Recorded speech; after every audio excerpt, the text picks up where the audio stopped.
It's going down like this, motherfucker. Nigga get mad. Say, motherfucker, what you mean you ain't gonna let me in this funky joint? Much money I done spent in here, nigga. I knew your mama when she was hoeing. Hump, baby. Shit, bet I do it over time. Say that, nigga. Shit. Bar, bet the bar, off time. Shit, boy, I'm trying to make me some money. Boy, I'm hungry as a hog needs slop Jesus. Shit, gotta be a Jesus, cause too many black folks. Ask you something? I said, can I ask you something? Ain't I'm clean?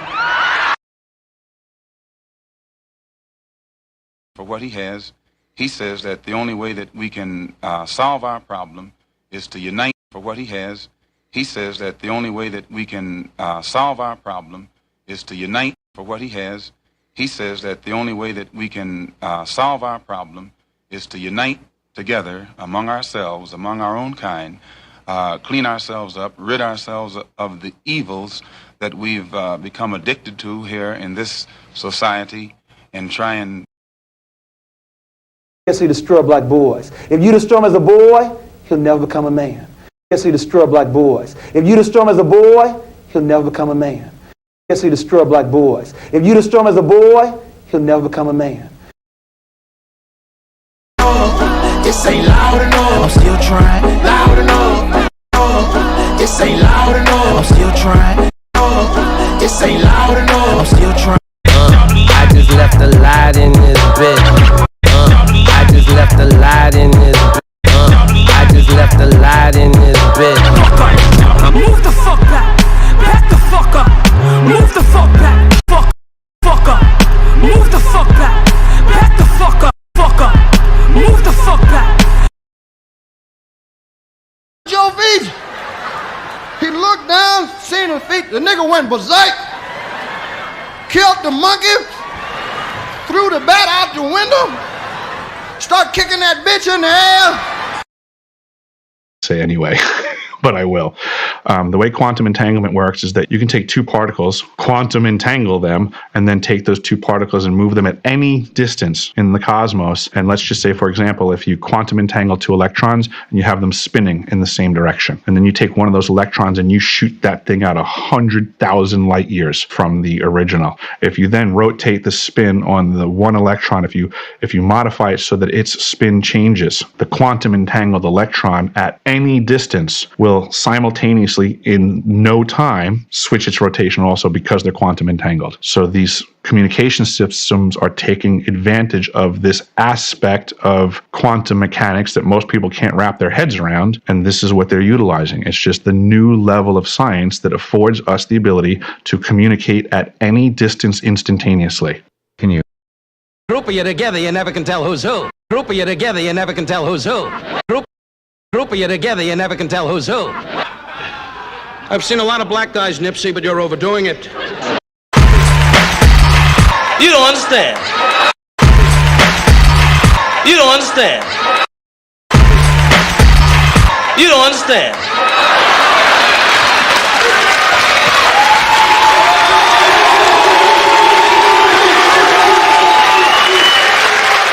I ain't scared of you motherfuckers. It's cool enough just being cool, like I am, chilling.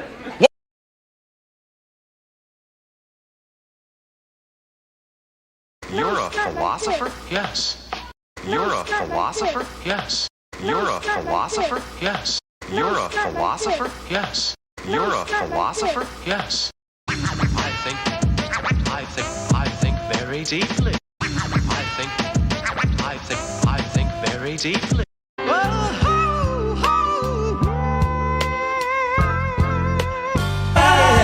Dance with me.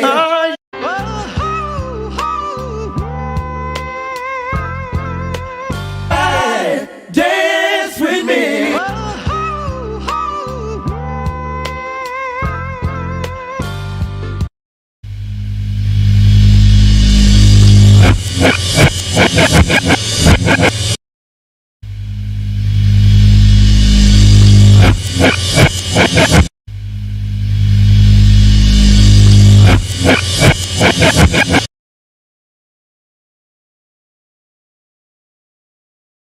damn white boys out there. Most of them is psychopaths and all that. They'll kill your mama's mama, and you. Decent white folk that still don't know they're racist.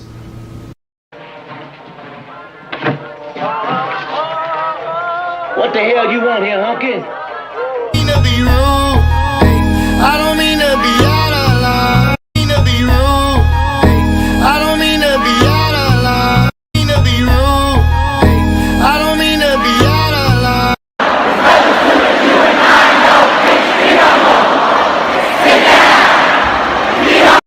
What's all that noise? Oh, that's just Daddy.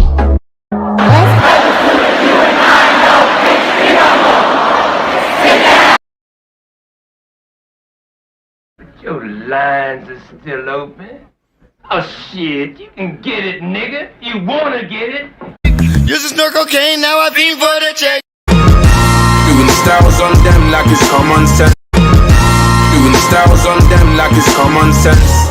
Talk my word, can't be my equal, I don't know what you heard. I think we OD. I think we OD. I think we OD. The Chinese platform, you already know they don't give a fuck about your black ass. The Chinese platform, you already know they don't give a fuck about your black ass. The Chinese platform, you already know they don't give a fuck about your black ass. And then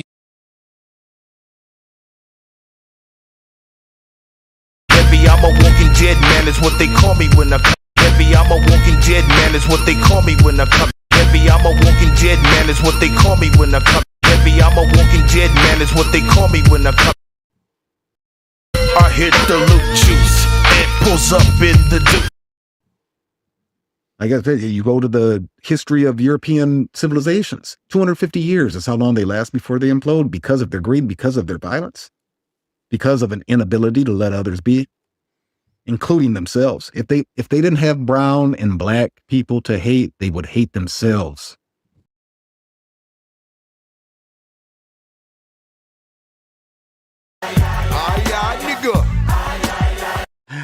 I just be shopping and shit, you know, drinking and shit, do a little smoking and shit. Lean and buck, lean, buck, lean. Lean and buck, lean, buck. Lean and buck, lean, buck, lean, buck.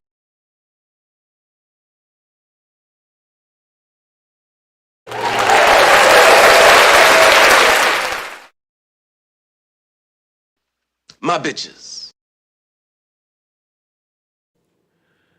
To the east, to the north,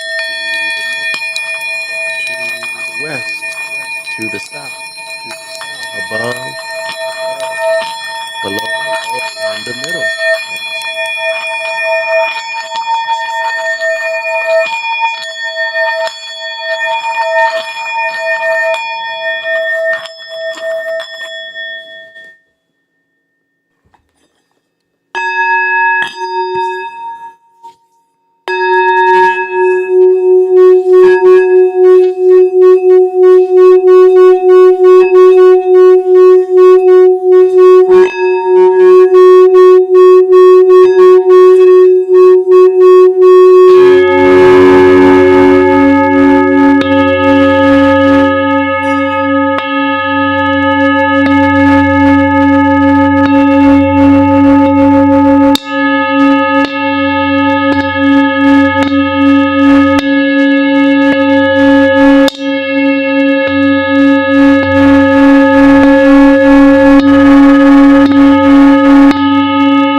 Greetings.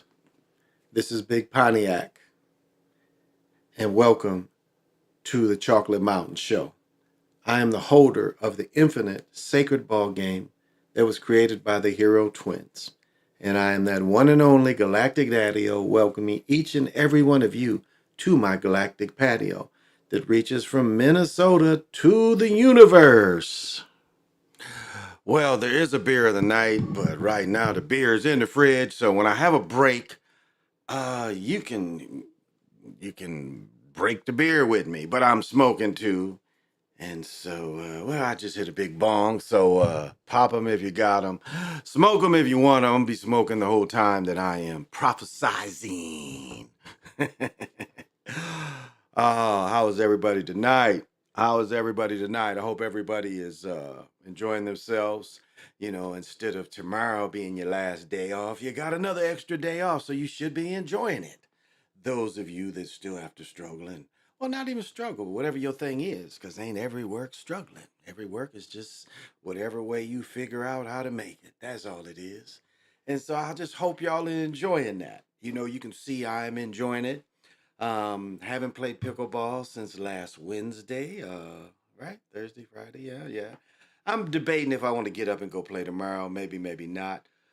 Yesterday. Now this is this is my first serious topic tonight. This is the strangest 90-degree weather I have ever experienced in my life.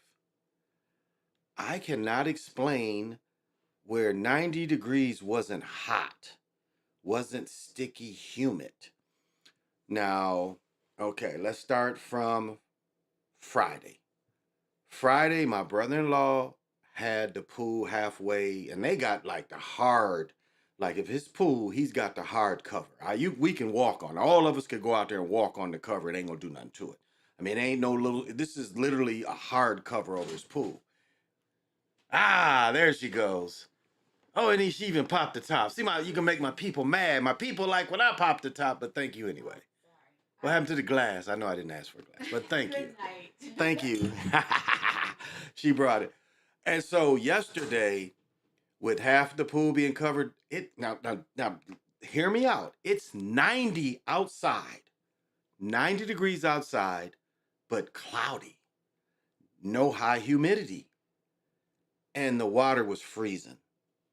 I got into the water to my knees. You know, children would, my daughter and my great nephew, they're in and out this shit all the, to them it's no bother, but to me, I'm kind of like frigid. And it's like, I don't like that shock of my whole heart and body and brain being cold. So I didn't swim yesterday. I just got my knees in. Today, now hear me out. It's 90. This is the weirdest 90-degree weather I've ever experienced. I got sunburnt when the sun wasn't even out. Like today, I got up into it with my stomach, and I must admit, my brother-in-law on their basketball court, they're putting another storage shed together, so it's all over the court. I dare say, in the pool, I shot about 150 jumpers.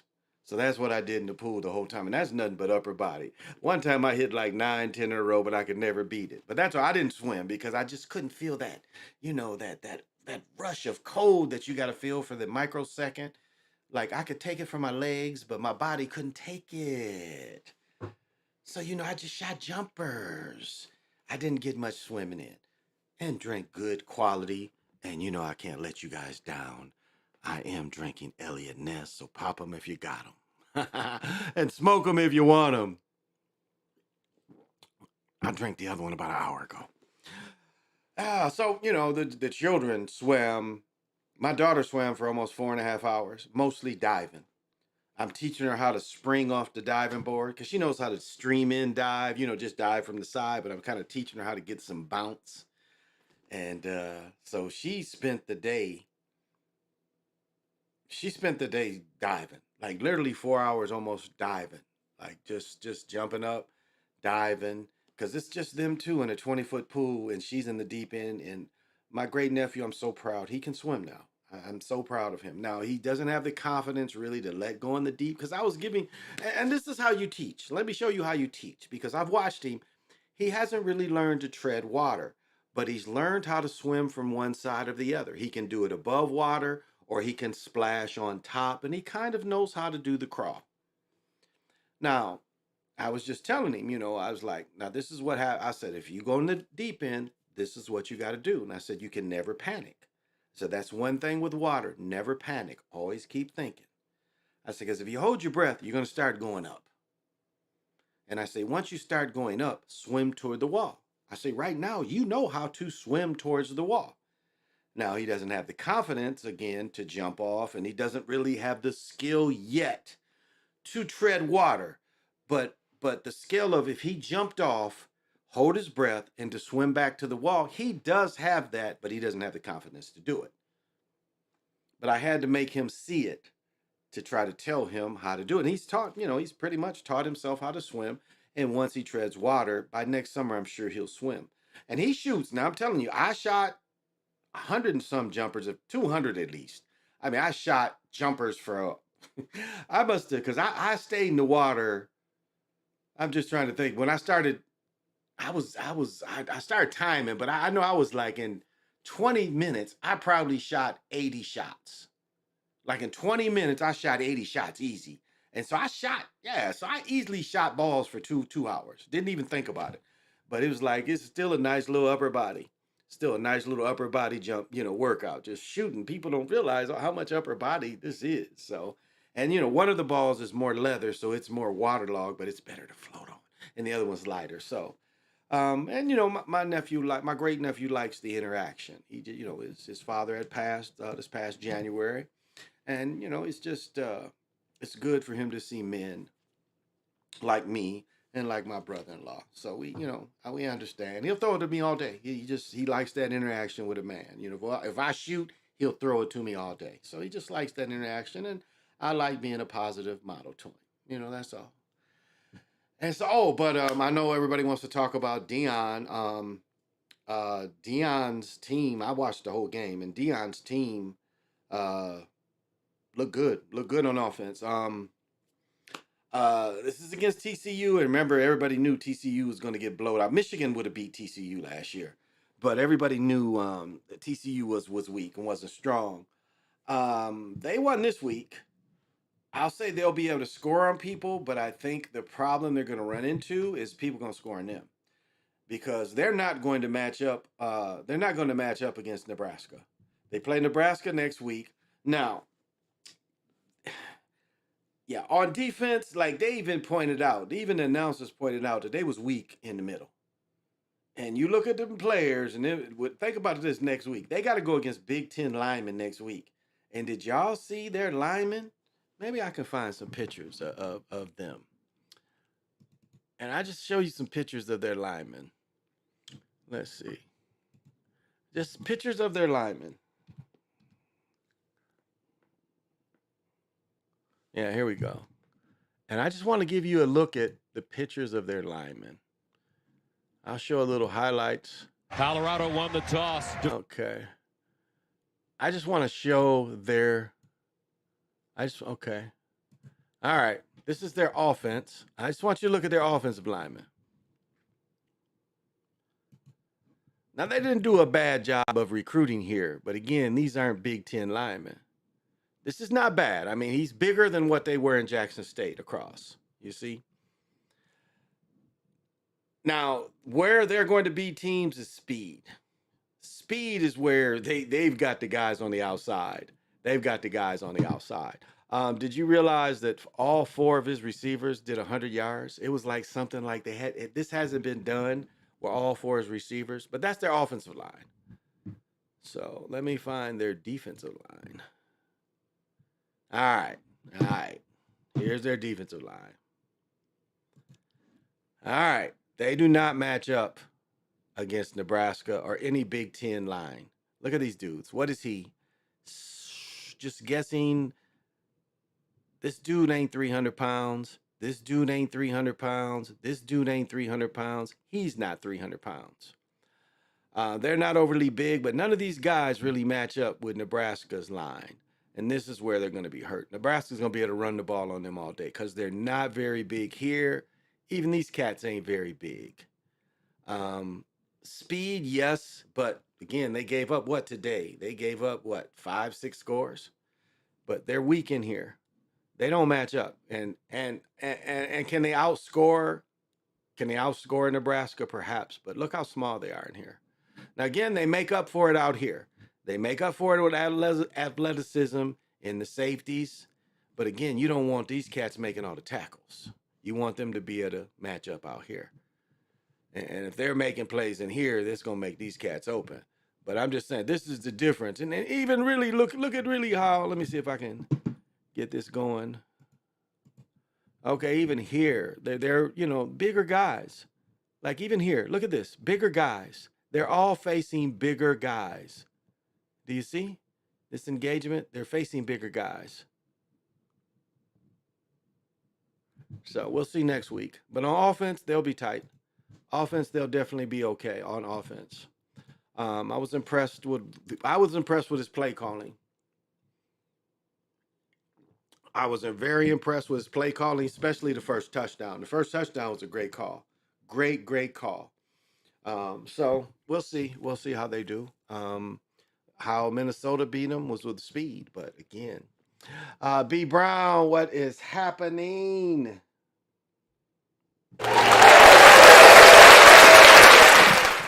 And I know at this time of night, you definitely got to have vision. El Dragon, Amaru Khan, thank you for joining. And this time of night, you definitely got to have vision. Mr. Shock, thank you for joining.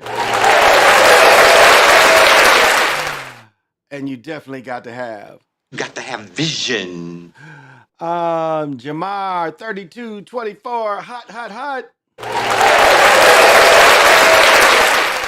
I know you've got to have vision. Jack Billions, what's happening? And we know you got to have vision. I thought, let me see, is everybody okay? Jamar, let me see. They're coming for pockets on that Nebraska thing. They're coming for pockets. Yeah, it's gonna be a lot tougher. Nebraska's game is gonna be a lot tougher for them, no doubt. They're not gonna stop Nebraska running game. But remember, the run game kills time. They're going to be able to score on anybody in the league in America. They're running the ball. Just depending, yard and distance, how effective they're going to be running the ball. They're not going to pound the ball at anybody, but speed and movement, yeah, they're going to score on everybody. I mean, 4 receivers getting 100 yards, they're going to score on everybody. But again, if you can't stop anybody, some games scoring on everybody ain't enough. So, fake tackling and all, definitely. I'll tell you, point out. And this helped TCU. They let TCU get that first touchdown. They had stopped him in the backfield. Remember, when TCU got their first touchdown, a dude stopped him in the backfield. Dude tackled him in the backfield, and then he let off. I don't know if y'all caught that. Maybe I should have did a video. But on TCU's first touchdown, they ran the ball in. The Jackson State dude was in there and hit him. And he just kind of didn't take him down. But he hit him. Didn't take him down. So, yeah, all games are scripted. But Deion is good for college football. He's put something fresh into college football.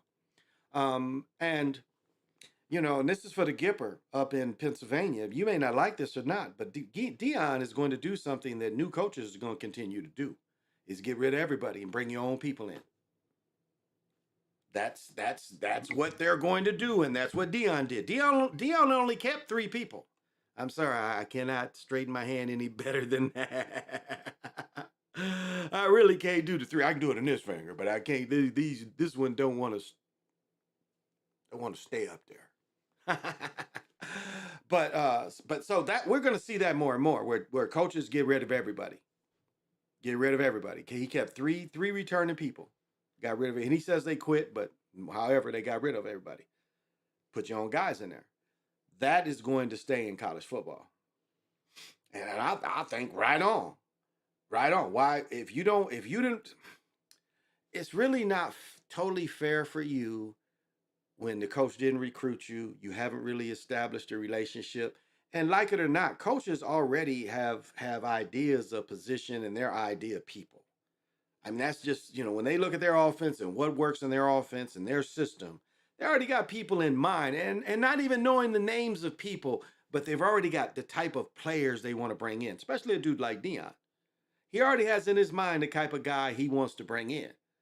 Now, if he looks at a system, he's offered this job, because think about this. Now, you got to think about this.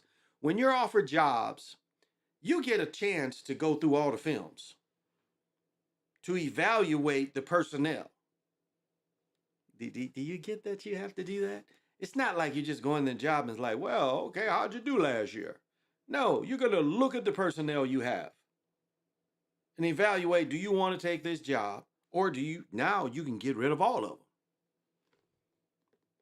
That's kind of how that works. You're not just like, well, hey, good to see you. Nice to, no. You look on film. Is there anybody on here I can work with? And after him and his system, him and his assistants went through all that film, they said, we don't want none of them but 3. He said they talked to 20 people that end up leaving.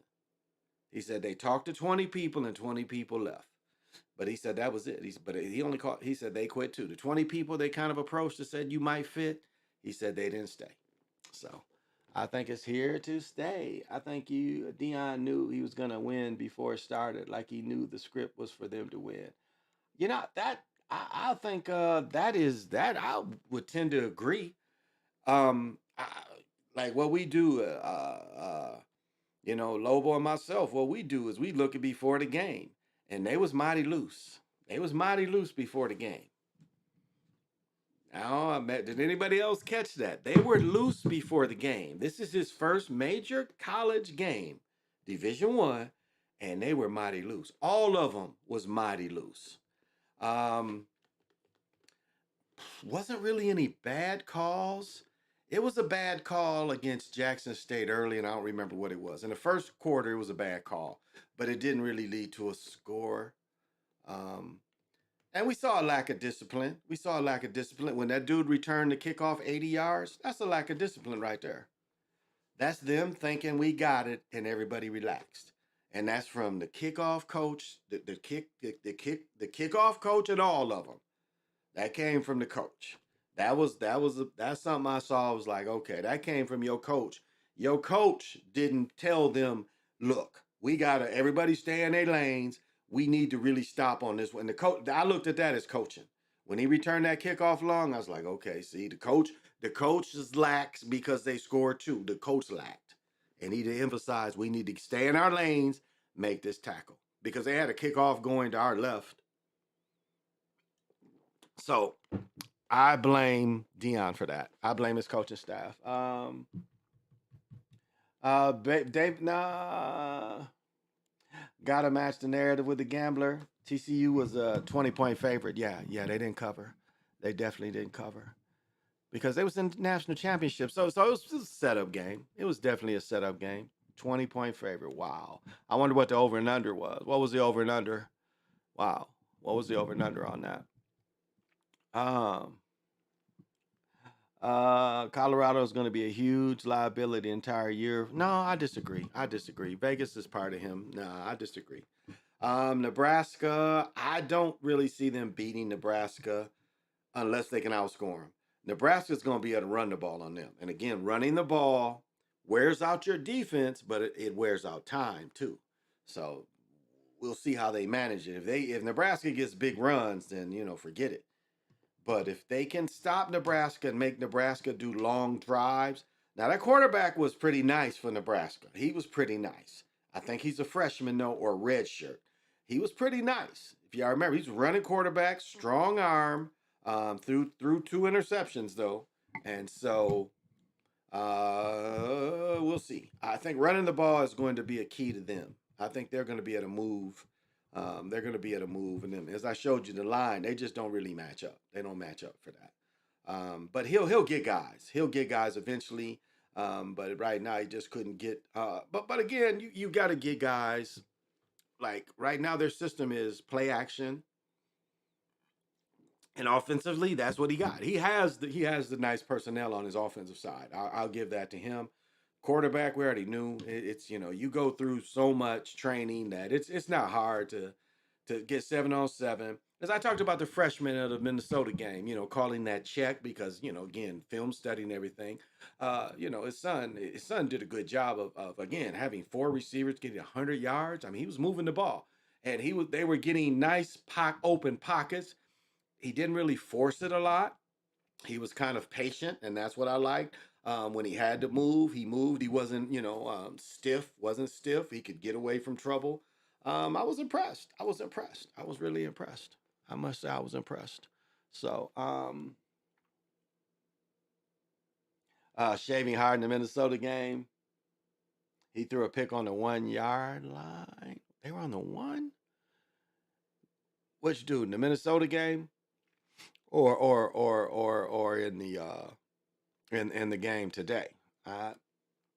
Yep. Jeff Sims, a Georgia Tech transfer. Yeah, Jeff Sims. Jeff Sims was nice. He was nice. Oh, Jeff Sims threw a pick on the 1-yard line. Well, no, the one wasn't, his picks wasn't on the 1. No, it wasn't on the 1. Unless you're talking about,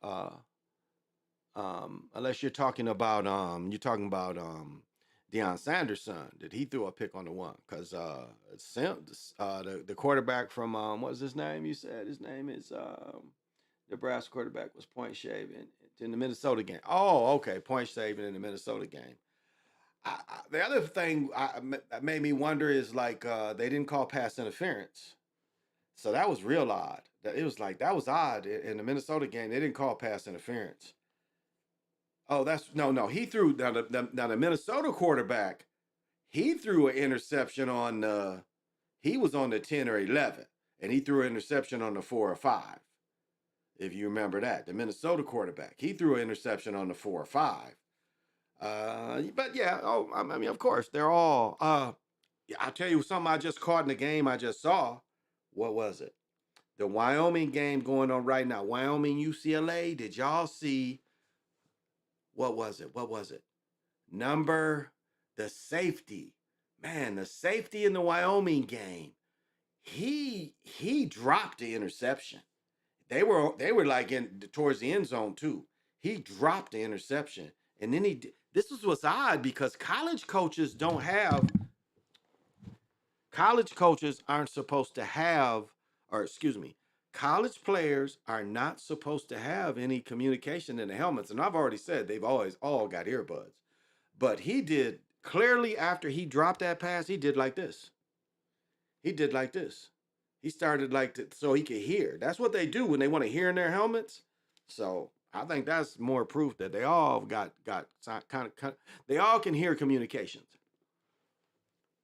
That's why as much as we want to get on J.R. Smith said it, I thought we was up. And think about it. You get a rebound like that and you got a handler in your ear and he says, you got the rebound. Great, dribble the timeout. We won. If that's what they told him to do, which obviously that's what they told him to do. And what was his answer? I thought we was up. They could even told him how to respond. I thought we was winning. So I thought that little bit I caught was interesting. But I love there's still games going on now. West Coast games. The East Coast people complain, but in Central Time, I love it.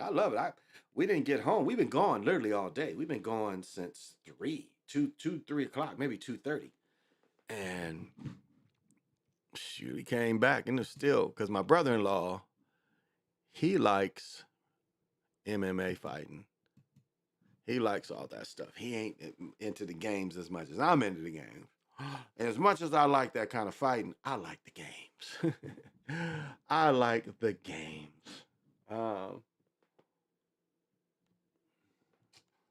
Gambling, NIL is ruining generation athletes. I disagree. I think they want to take the NIAs away from athletes by saying the gambling is spoiling the game. I think I've said before, that's what this in Iowa is all about. That's the one way they want to take away the NILs from the men so they can control them, is by saying that they're getting this money and they can gamble. So to me, that is a way of control. Right now, they don't have control like they want. Now, I'll say from the way the athletes make money, the athletes have always, think about it like this: before they made money, they were still throwing the games. You dig? When it was just scholarship and money under the tables, they were still throwing games. So now the way they see, so now they don't have control of their money. So that's what this gambling thing is all about. They want control of their money, and they're going to use the gambling edge to try to take away the NILs from them. But I don't think they're going to be able to. Just like I was saying, with Dion bringing 80 people, it's not going to go away. As I was said before, it is a bonus for players, because if you can make so much in high school and then you can make so much in college, you only got to play 1 or 2 years of pro if you are that good. And just think for the fringe athlete. Again, if the fringe athlete can garner up enough attention to himself in high school and college, he can be set. And if he makes pros, he makes it. If not, he has the money. And his body's got beat up and he got compensated for it. Now, we have pro sports where almost 100 years athletes did not get compensated and their bodies still got beat up. Because look at there's 300 colleges. There's 300 colleges that have football programs. All right, there's some type of level. It's 300 colleges, not even including junior college. I'm saying regular 4-year colleges. There's 300 of them that have football programs, and it's 100 people damn near, per team, 80 to 100 people per team. So it's a finite number that actually get to this amount. And then if you look at what amount of those actually play pro ball, it's a very small amount that play pro ball. But yet you took that physical beating in high school. I mean, look at the rules people used to play under. You talking about the Oklahoma drill and the way, and that was something I never understood, why college coaches loved beating up their players. High school coaches too. I never understood that. Why did they enjoy beating up their players in the games? I still don't understand that. But hey, brother Sean, the brother from down under. And I know you on top of your game down under, brother Sean. My bitches. You saying you can't control your bitches? What? I know he's in controlling them down under, and you got to have vision. I know he has vision. Welcome, brother. Welcome, brother. Thank you for joining. As always, I guess that's why they call NFL a fraternity. Man, called few are chosen. Yeah, and that's the thing. And even the fringe players, remember, the fringe. And this has gone on for forever. Whenever it's been a line on games, they've been controlled. That's never changed. Long as it's been betting on games. And it's been betting on games since the 20s, since Red Grange, look him up, since Red Grange played in the 20s. It has always been betting on football. So it's never been real. Like there's never been a time where it was real. Long as they bet on it, it was never real. And they were never going to let young people control all this money. That's what you have to understand. These are adults not letting young people control the odds. So there's always been up to. And again, sometimes, the fix is easy is what the analytics are, fast and slow. It's there's a thing where you can truly be outmatched. But you're going into the game, and even the losing team knows they're going into the game. What was the game? They lost 73-0 today, and somebody was showing some shorts of the coach. They lost 73-0. Like they did my Aggies. They scored a touchdown on my Aggies to, what was it, made it 35. They scored a touchdown with 20 seconds left, 20-some seconds left. So, they want to pile it on. They want to pile it on as much as they can. Because big scores put big butts in the seats. So that's what it's been about. But we were entertained today. We were definitely entertained. I was entertained like a mug.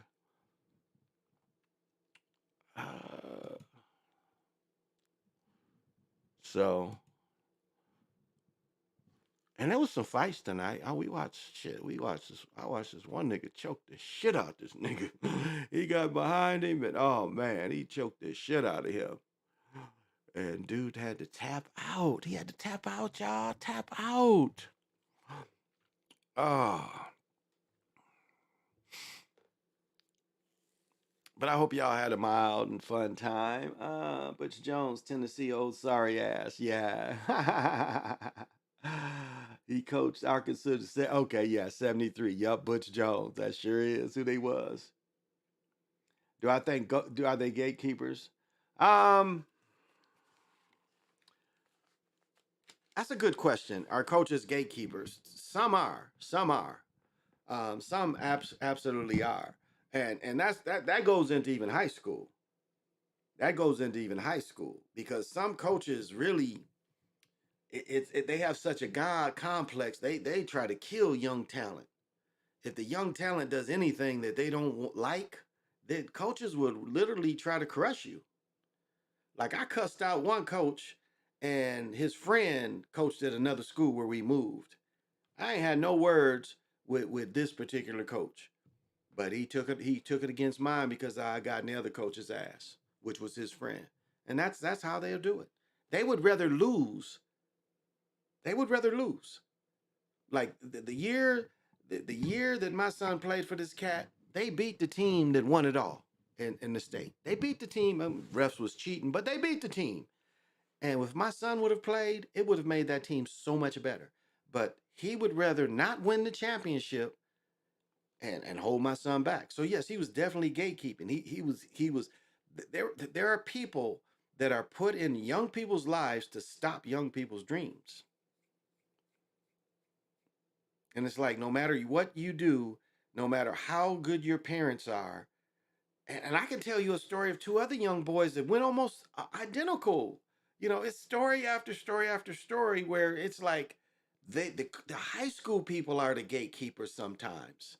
They really want to weed out the people that might have a chance. And I'll say this, like I saw with Magic, I really saw with Rashawn Vaughn. I saw not that he wasn't good, but I saw a lot of unwarranted hype. And the same thing in Tyus Jones. The same thing with Tyus Jones. Tyus Jones shorter than me. There's nothing he did that warranted all the hype that Tyus Jones got, and his brother. Brother even shorter than him. There was nothing in them to really look at the energy that was put behind them. Now I heard Tyus Jones' daddy might have played pro, but there was nothing really in their games that made them so much better for the hype they got. Now I met Rashad Vaughn when he was in 7th or 8th grade. I met him young.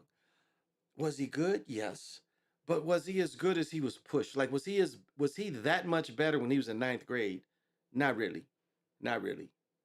Because he was playing really when he was in 9th grade, he was also playing on the sophomore team with my son, and they really played good together.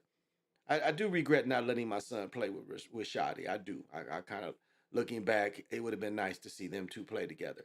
But it was an unnatural energy that was pushing him too. And you know, it's again, you know, these gatekeepers, they push some and some they don't. They try to block. Like my high school coach was known to put sophomores on varsity. My year was the only year he really didn't put a guy on varsity from the sophomore. He put this one dude who came to the school late, transferred, never played him on varsity. The dude never got to play, but he let him sit on the bench. And I had played with the dude, and it's like my introduction when I was young, we was all playing at Western. So this might have been, and maybe he came in late, but maybe school started. He came in when I was we were sophomores. It seems like he came in late, but I remember we played together. And it's like he shot with one hand, and it was like his shot was easy to block. He was taller than me, but he couldn't really jump. But there was nothing in his game that said he should be on the bench and we shouldn't. Now, should he have started with us on JV, which eventually ended up happening? Yes. But there was like artificially he was put on varsity. Like artificially. There was like his play didn't warrant that. When he played with us, we was shutting him down. So artificially we see people. So it's even high school coaches. High school coaches become the first type of gatekeepers. And high schools in general, for whatever, whatever extracurricular activities our children come into in high school, elementary. You got to look at some of these people that they come into as gatekeepers as well. So, I mean, it starts that early. It really starts that early, where they're trying to find out the cream. And even that, even that doesn't it's a long journey. It's a long journey when you look at AAU and that journey through AAU and to you when you get in high school, and so it's a long journey and the things that can happen. So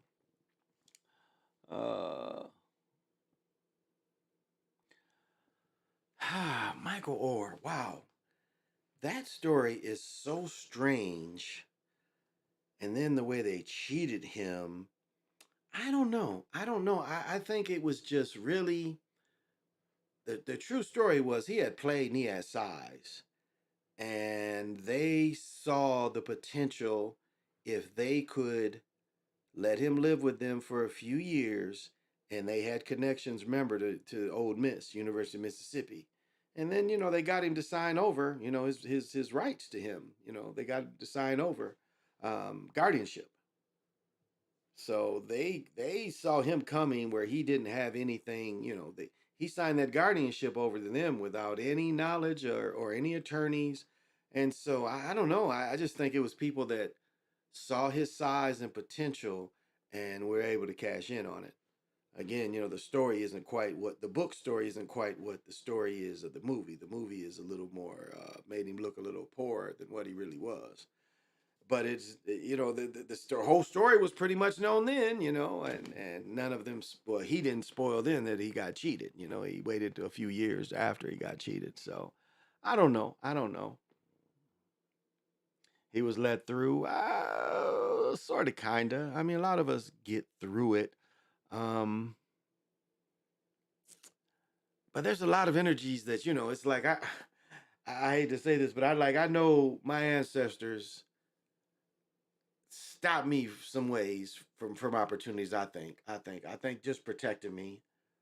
So I mean I was put in front of people for that to actually happen. I think I really was. I think the ancestors are like the way I was funneled through was like, okay, because if not, it's easy to get caught, being working for the beast. It really is. And I look at the trials I had to go through. I think all of it going back to it was like, okay, they was really trying not to let the beast get me because my talent warranted that I could go to the beast. And so I think sometimes your ancestors try to help you too. They try to throw all roadblocks up to say, hey, we don't really want this one to get through. So it's like it's that kind of help too. I know I see my past life and I look at some of this stuff, it's like, okay, that's why that was done. So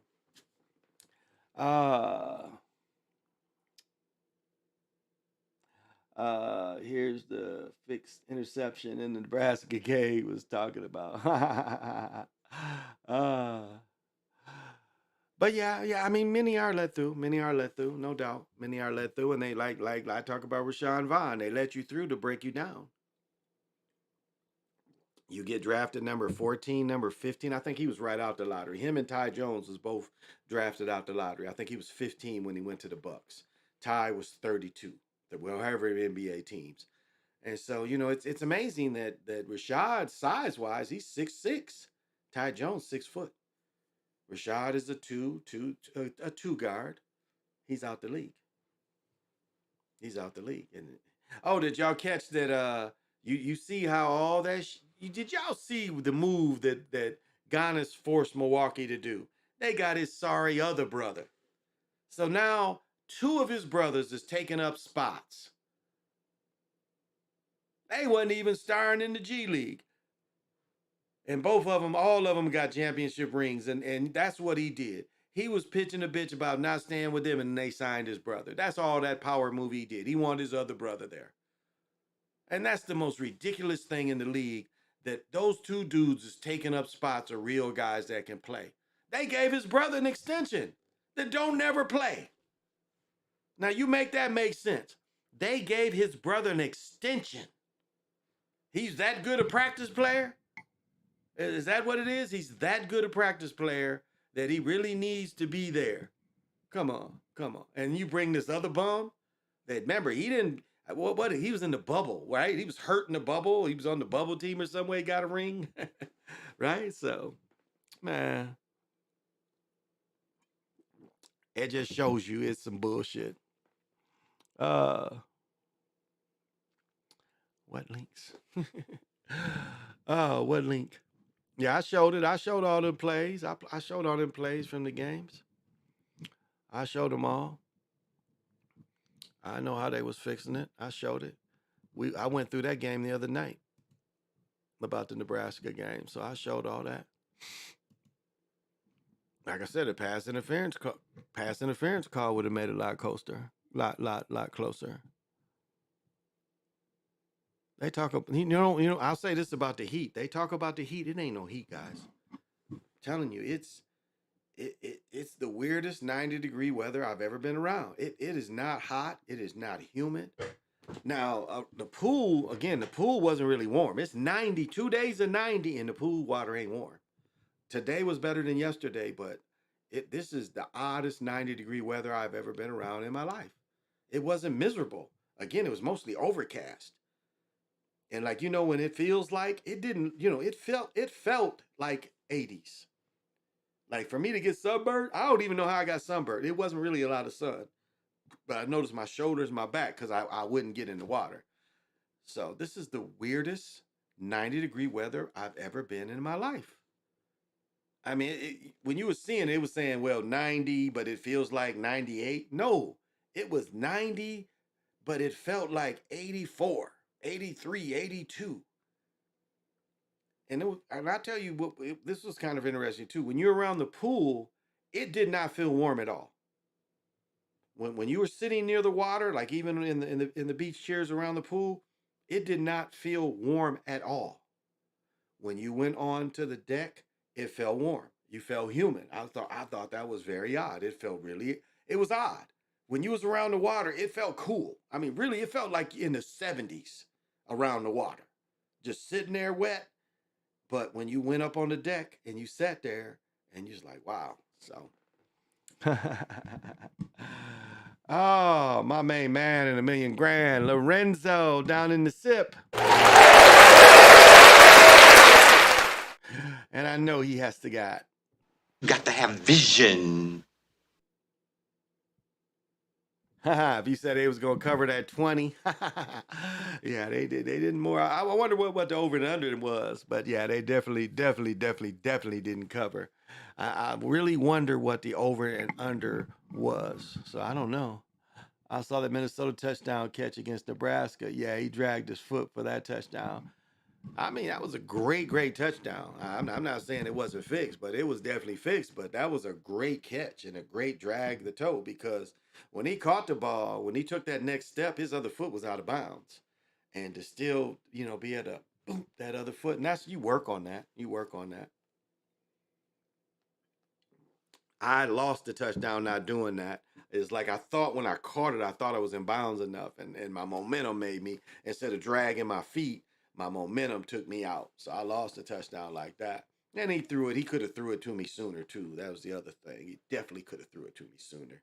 He waited till I got on the edge, and then we hadn't been toe tapping for a while.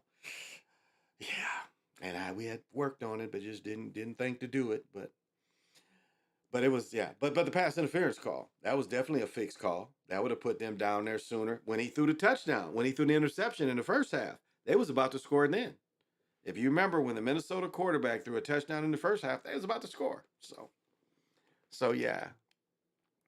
But yeah, that was a hell of a catch. That was a hell of a catch.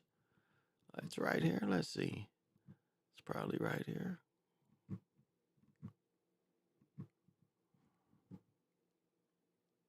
Oh, that's right. This one's just steals. Just steals of the game. They don't show. This channel didn't show the highlights. So, yeah, these are just steals of the games. Oh, here we go. So, yeah. Yeah, you saw. Yeah, that was sweet. Yeah, that was sweet. Yeah, that was a sweet catch. That was a really sweet catch. If you watched it in slow motion, that shit was the bomb because his other foot was in the air, and to just catch it and have the mind to tap it. That was nice. That was nice. You see that Jimmy Buffett died. Do y'all niggas know who Jimmy Buffett even was? Like I saw a picture of him younger, and I was like, damn, I don't remember Jimmy Buffett until. But I used to work with this motherfucker that loved some Jimmy Buffett. That's all this nigga played all day, And what's funny is this dude had got struck. This dude got struck by lightning twice. He got struck by lightning in Florida, and he went to California, and he was on the ocean beach again, and his ass got struck by lightning. Maybe that's why he liked Jimmy Buffett.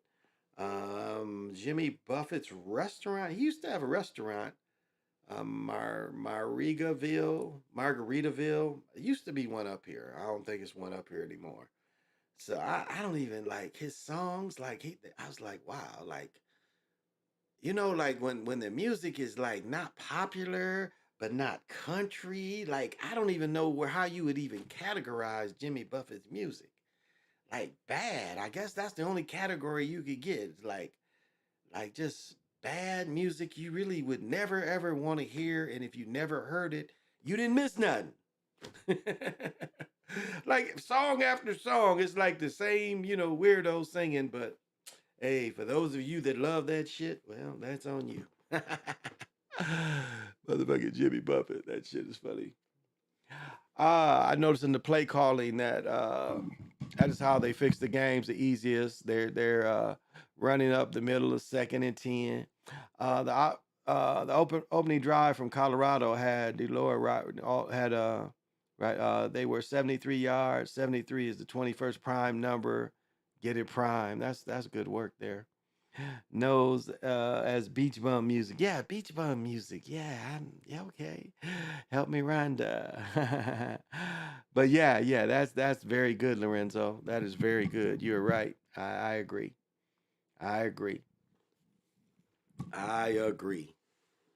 And again, we should have really looked at when they was coming in. I really should have paid more attention, but they looked mighty relaxed. He looked mighty relaxed when they came in. And that's the tails. We look at the tails. We look at the tails before the game to see if they giving away the script, because a lot of times they can't. You see, it's been Super Bowls. You can see the other team right in the beginning of the game that they just here. They're just here. I did a video with John Morant and them when they lost, and you can see where they just there. I'll shoot the shit out this one. That they ain't trying to win. They're just there. You see that. I didn't even know he was native from the same city I was born. That shows how much I cared about him. That's a good point. That's a real good point. You think every player knows the script, or just key players like the quarterback, kicker, field goal? No. Well, it's like this. As everything, you have to see if they're the type of people that can follow along with the script. And you have to show certain people, you have to show them, like if it's a freshman going straight off that he's going to start playing. Like a lot of times, and the NFL is bad about doing that. Like we saw this in the preseason where the NFL would start picking on a certain rookie. And like he gets torched in the preseason game. Like that dude Apple I think Apple was from Ohio State, got number 1 by the Giants. He was a prime example of a dude that they always pick on. He's always going to hold. So every team he plays for, Apple, for whatever team Apple plays for, and I think he got a Super Bowl, he's going to hold. Now, to go back to your question, to a point, like you said it yourself, it's the game plan. A lot of it is the game plan. A lot of it is the game plan. That's why I can see right now that Nebraska's not going to have any trouble running on Colorado. They're not going to have any trouble running on them. Again, will the speed match up and help the running? Will the speed on their defense will they be able to make up the difference in the line being pushed back all day? So some of it ain't really, they don't really have to know the script because again, it's you let them depending on their role. But about if you play 4 years, you already know because you've done the script over and over again. So you already know. So yes. So the question is yes and no. The question is yes and no. Because again, if you're a freshman, you're starting in college, and they're putting you on the best receiver in the country, you don't need to you don't need to know its script. They put you on there so the other receiver could make a lot of plays on you. So did you have to know? Did you do your best? Yes. So that's a lot of times, and that gets back into analytics. That analytics, fast on slow, strong on weak. So that's a way they fix it too. But by veteran college players, of course, at some point, they're told and they know. And I think all of them wear earpieces. I really do. I think they all wear earpieces. That's why I caught that little thing where he's like, after he dropped that ball in the end zone, that Wyoming player, then he put his hands over his ears. They don't call plays in the helmets, but that's how he responded. He responded like this, like he could hear it. He not upset. He was like it looked like he was trying to hear something. So like they told him, drop it, don't catch it, drop it. And they're controlled just like, almost like a video game. The controllers are there in their ears like a video game. You see like what game was it? It was a middle game after Colorado where a quarterback held the ball too long. It's like he held the ball too long. It's like, why didn't he throw it? Why did you take the sack? What was the game I watched earlier tonight? It was like the time was running out and this dude took a deep sack. It's like, why didn't you throw the ball? Why was the call like that? So yeah, they all end up knowing the script at some point in their career. And as I said before, the more these high school games are on TV, these high school games start getting the spread. So, and as I pointed out too, I'm pretty sure Steph Curry high school games was manipulated. The technology's been there. So it even appears like they manipulate his high school games to elevate him. It's funny with Steph. Now check this out. This is how patient they are. They didn't make Steph a star. Not even manipulating his high school shots. They did not make him a star, but they made him enough to keep him having enough light. Well, some college took a chance. Then each year there, they manipulated his shots a little more. Then the last year he played, totally manipulated. And I've said they Mandela affected his career. Because what I remember is that Davidson team making it to the Final Four. Now they say they got beaten the Sweet 16. And this isn't that long ago, but now that's what they say happened. I remember the Davidson team making it to the Final Four with Steph. That's what got him drafted. Not making it to the Sweet 16 and getting beat. Okay, make that make sense now. How him having a good Sweet 16, which is what, 2-3 games? How would that put him in the NBA? No. What I saw is the way he got in the NBA. That Davidson team made the Final Four. He had a good game. They got beat, but they won their division to go to the Final Four. And he had a good game, and that's what put him into the league. I mean, look at the story they tell now. He lost in the elites, the Sweet 16. How's that putting him in the league? Those games was that hell of a good. So that's a little bit of I think Mandela effect, which I've seen talked about a couple. The Lakers now won 33 in a row. When for my whole life experience, and it was 32 in a row, not 33 in a row. It was 32 in a row, but now it's 33 in a row. And nobody has broken that since they set it in the 70s.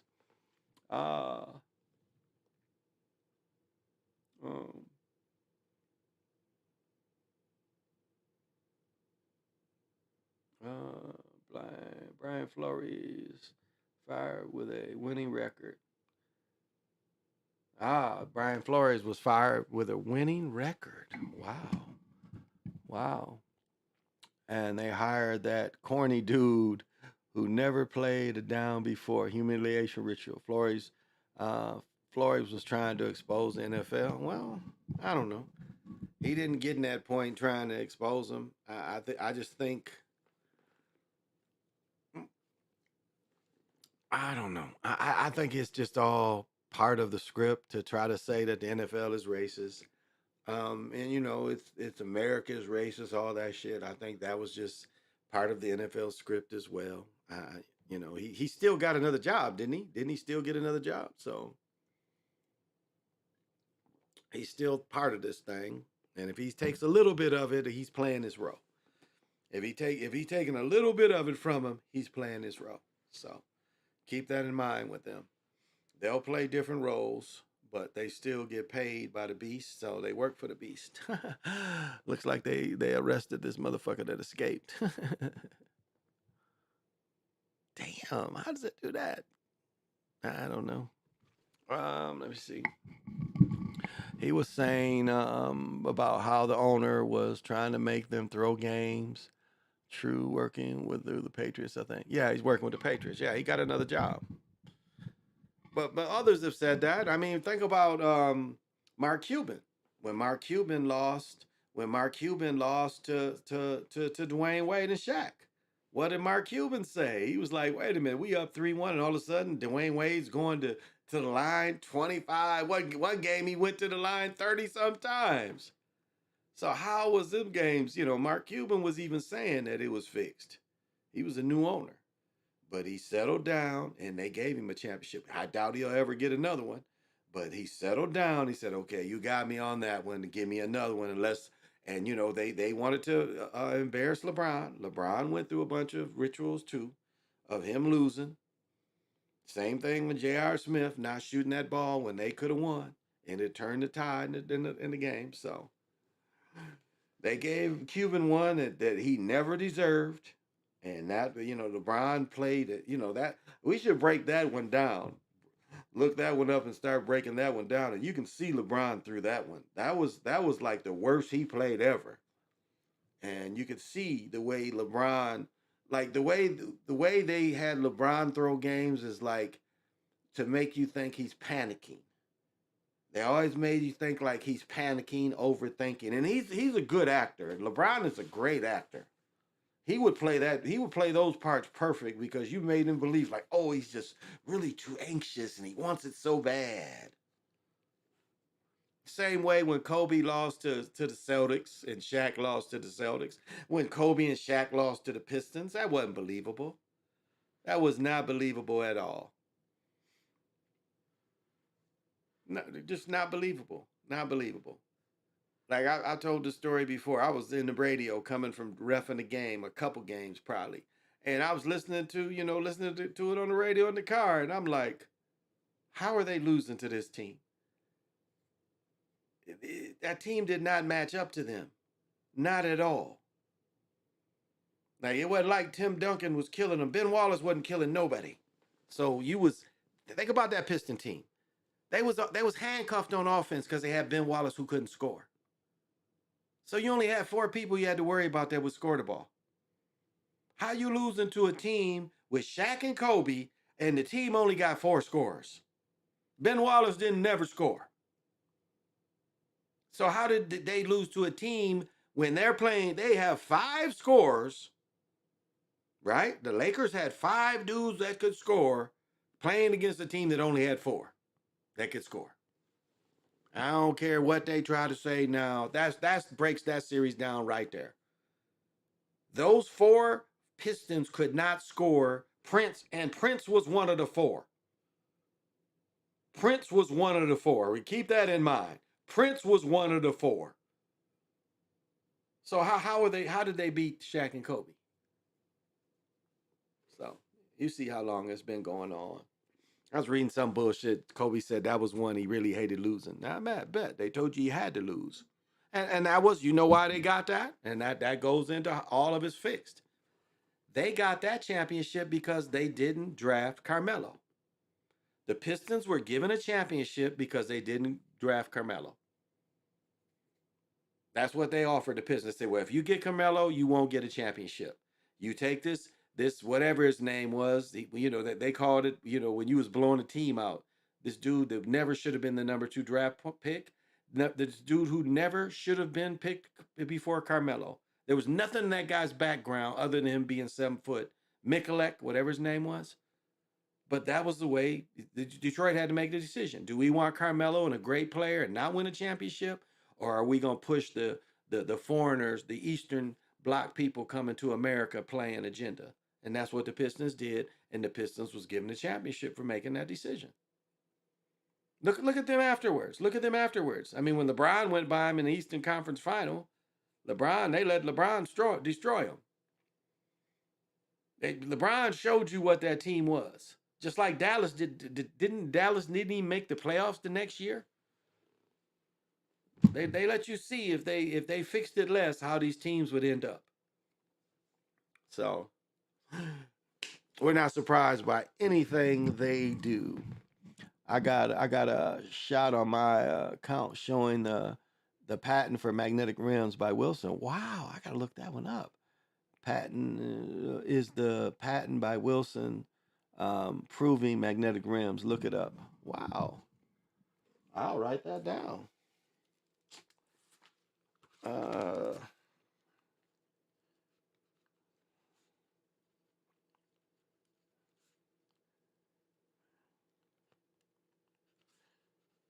That sounds nice.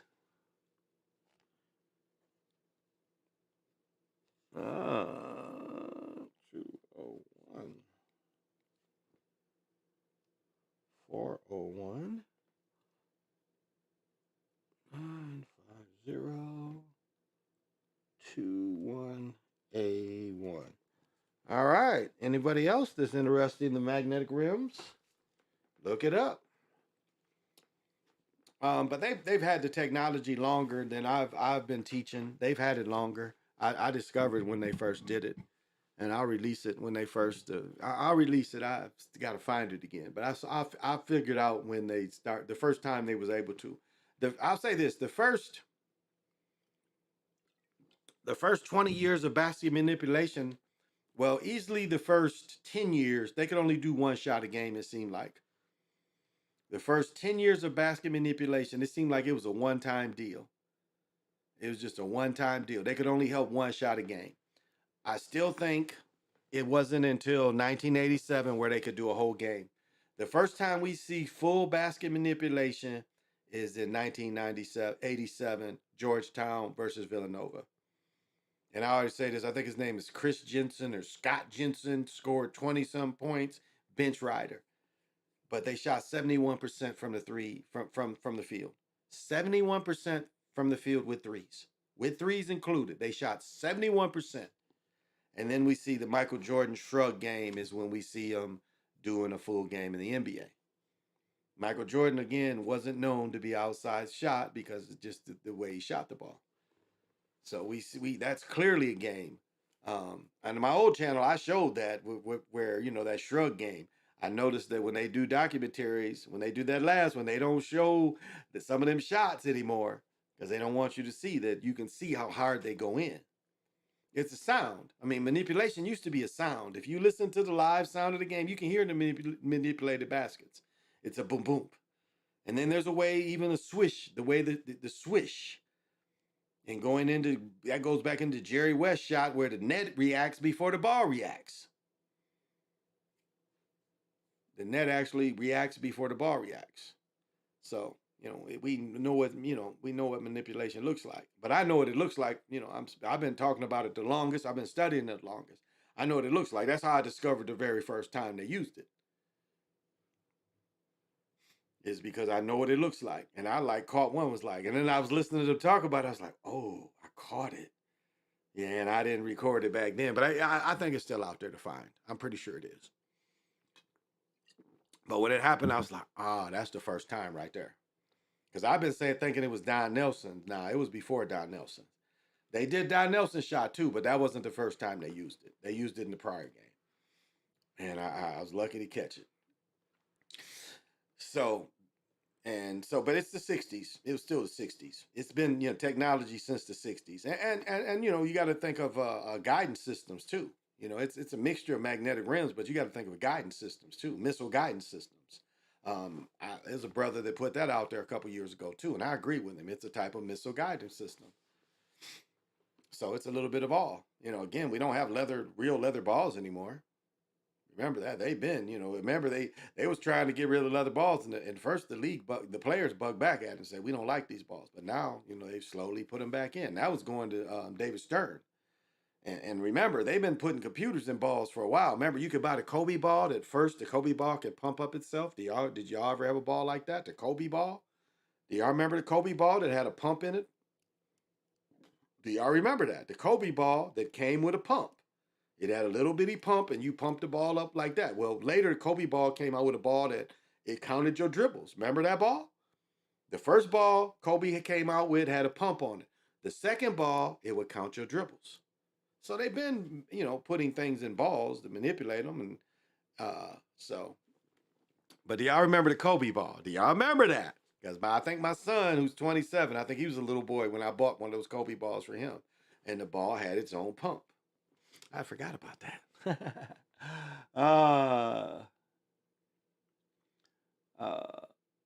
It works the same as, okay, he says, you taught me about rims first, 8. No doubt about it. Would have never looked into it without your and Zach, even though I don't like Zach. Well, I'm glad you like me. It works same as GPS. The Israelis came up with it. Okay. Yeah, I wouldn't doubt that. I'm glad you mentioned that. They wouldn't let Carmelo win a championship back-to-back years on 2 different levels. But they let Christian Braun win back-to-back years, 22 at Kansas, 23 for the Nuggets. Yes, they did. Absolutely. Yeah. Magic too. Magic won high school, college, and pro, but Magic didn't win his freshman year. Remember that? Magic got knocked out by the eventual. They got beat in the conference. So I think Magic made it to the Sweet 16 his freshman year. Him and Kelser, they think they made it to their freshman year. It had been Kelser's junior year, Magic's freshman year. They got beat by Kentucky, maybe in the Eastern Conference Finals. I can't quite remember. And Kentucky ended up winning it all. So Magic didn't win in his freshman year. But Magic won it his sophomore year, and then they let Magic win in his senior year. What does Showtime, the winning time show you? Kareem had a great series and clearly should have been the MVP. And then David Stern, trying to go on the momentum of the young guys, makes the writers pick Magic the MVP. When Kareem dominated that series. And so it shows you how, the Magic shouldn't have been the MVP. And look at the legend, what they try to tell you. They try to tell you Magic played all 3 positions. No, he didn't. Magic did not play center. He jumped in the beginning of the game. He didn't play center. Magic was bringing the ball up. Magic still had 10 or 11 assists that game. Jamal Wilkes had 35. People forget that. Magic may have scored 22, but Jamal Wilkes had 35. So Magic was still doing what Magic does. He was still dishing to people. Norm Nixon. You kind of had a 2-point guard attack with the Lakers with Magic and Norm Nixon. You had 2-point scoring guards who passed. Norm was a little more scoring than Magic, but they played well. With Kareem gone, they played a lot faster, but that was definitely fixed. Yeah, you remember how they got Daryl Dawkins? Well, no, that was the Bill Walton one. They got rid of Daryl Dawkins, but that was definitely fixed. Dr. J and them didn't play hard. It didn't look like they played hard. Like when they played hard is when Dr. J is dunking on Michael Cooper. But look at what they did to Dr. J. They only let him win 1 championship, and look at all the years he went to the finals or Eastern Conference championship. Dr. J and Moses had a nice little run 4 or 5 years. Dr. J was there. Remember his first year, he took the Sixers to the finals and lost to Walton. And that's the series that woke me up. It was no way.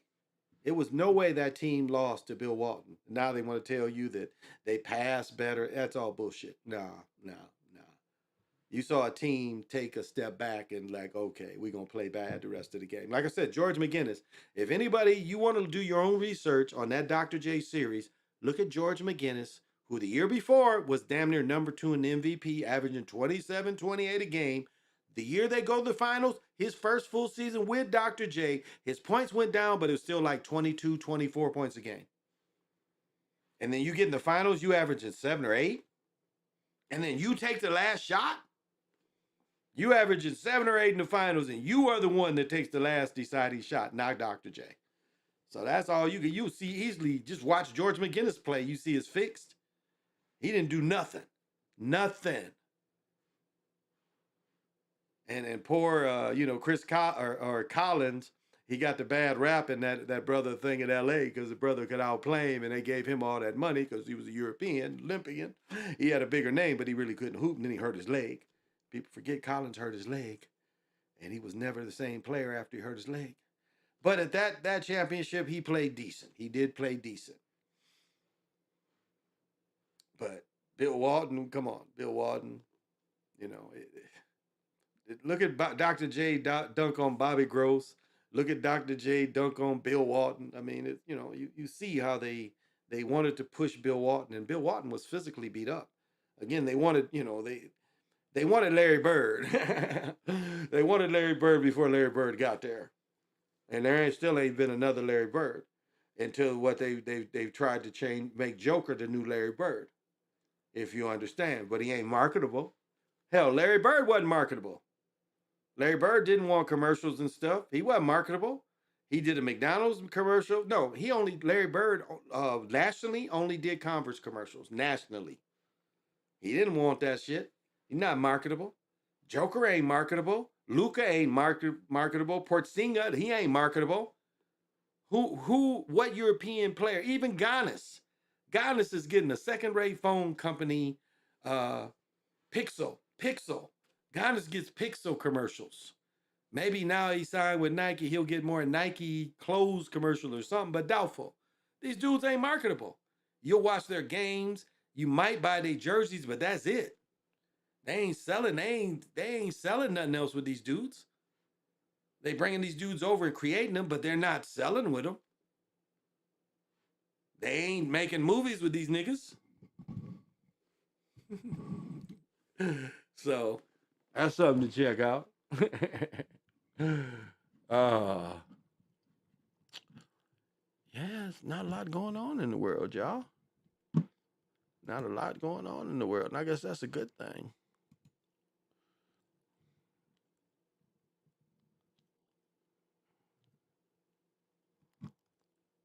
Yeah, I saw this the other day.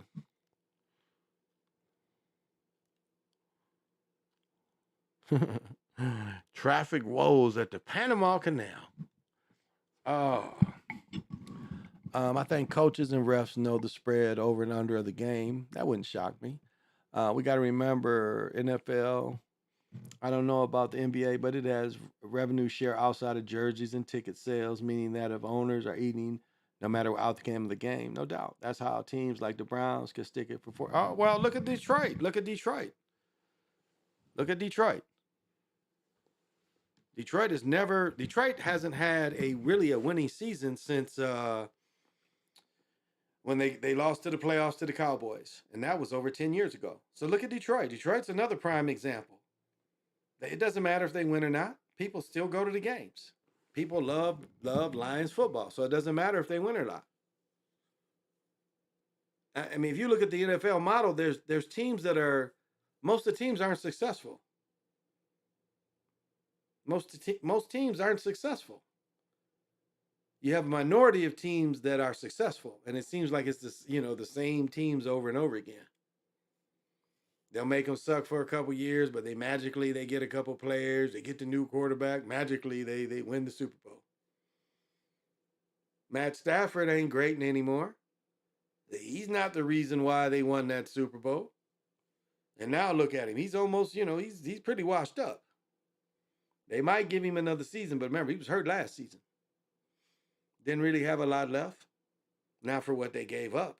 Now they pushing Detroit, but Detroit, I still don't think they'll ever win a Super Bowl. Not in my lifetime, at least. So yeah, they make money no matter what. They make money no matter what. So the players are the same way. They make money no matter what. They don't get less money because they win or lose. You get your contract. The only time you get more or less is the playoff money. But even if you lose, you still get a playoff money. You understand that? You lose in the Super Bowl, you still get paid. It's a bonus for the team making it there. You play in the Super Bowl, that's another bonus. You make a play, that's definitely a bonus.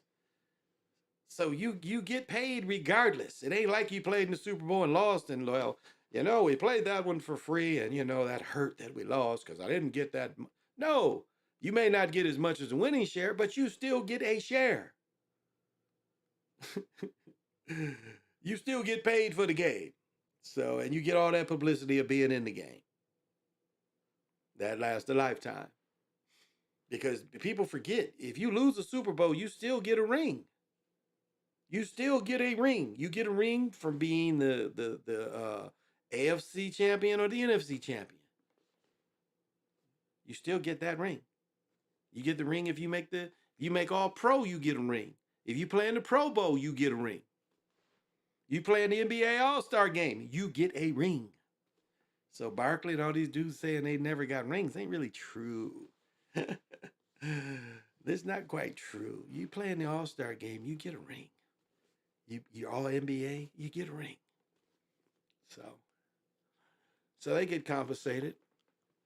Wow, this is interesting. Oh man, we lifted this grill. I'm feeling it in my back.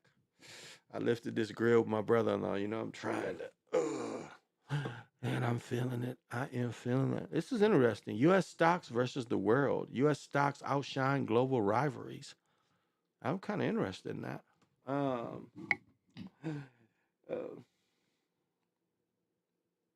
Yeah, I do follow the Twins. Yeah, I do follow the Twins. And the Twins are doing well. I know I was watching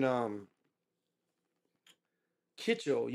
Kitchell was playing with the Saints at first, and then the Saints is one of our top minor leagues. Like a lot of our dudes go instead going to Rochester, they go just across town to the Saints. And so Kitchell was playing for the Saints. And so remember, Kitchell did 7 innings of no hit a couple weeks ago, maybe 2-3 weeks ago. And when I saw that Kitchell, they gave up, I think, 4 runs today because the Twins played this out. Did they end up winning? Because Kitchell had gave up 4. It was only in the 2nd inning. And Kitchell had gave up some hits.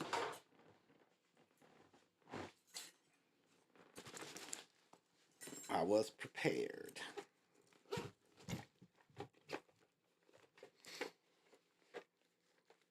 So did they end up winning today?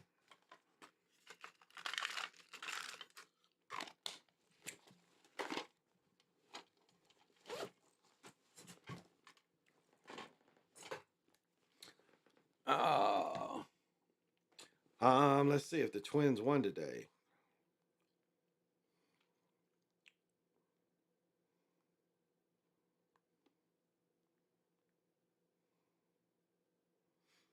There we go. Ha! They fucked around and beat him. Wow. Kitchell. I wonder who the winning. Let me see. If Kitchell ended up getting the win. No, Kitchell didn't get the win. Hendricks got the win. Duran got the save. Because right here, Kitchell gave up. Oh, so it must have been 2-0. That's what it was. 2nd inning, it was 2-0. Yep. It was 2-0 in the 2nd inning. Yep, that's what Kitchell, I think they took Kitchell out. They must have took him out. Then in the 4th, the Twins scored 5.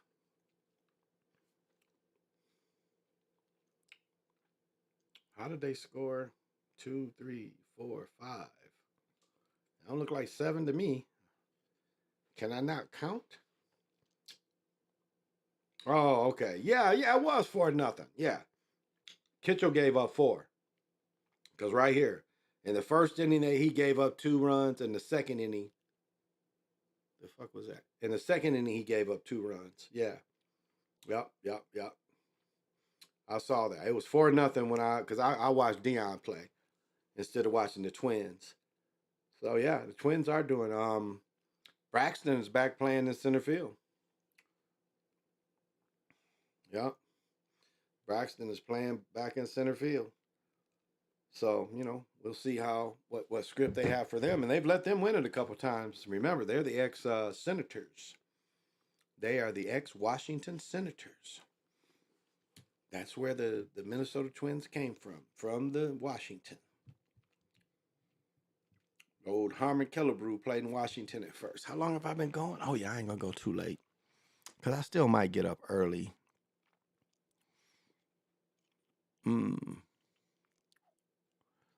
This is interesting. U.S. stocks versus the world. I want to hear this. So I hope y'all don't mind. I want to kind of hear this. Fair use, niggas. Fair use. How did I do that? Oh.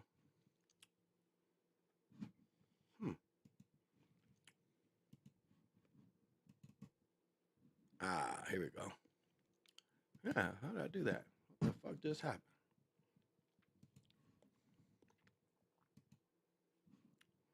Here we go. I want to hear this.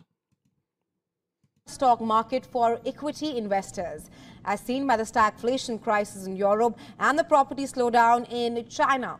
With just 4 months remaining in 2023, the S&P 500's gains are ahead of the Stoxx Europe 600 by nearly 8 percentage points.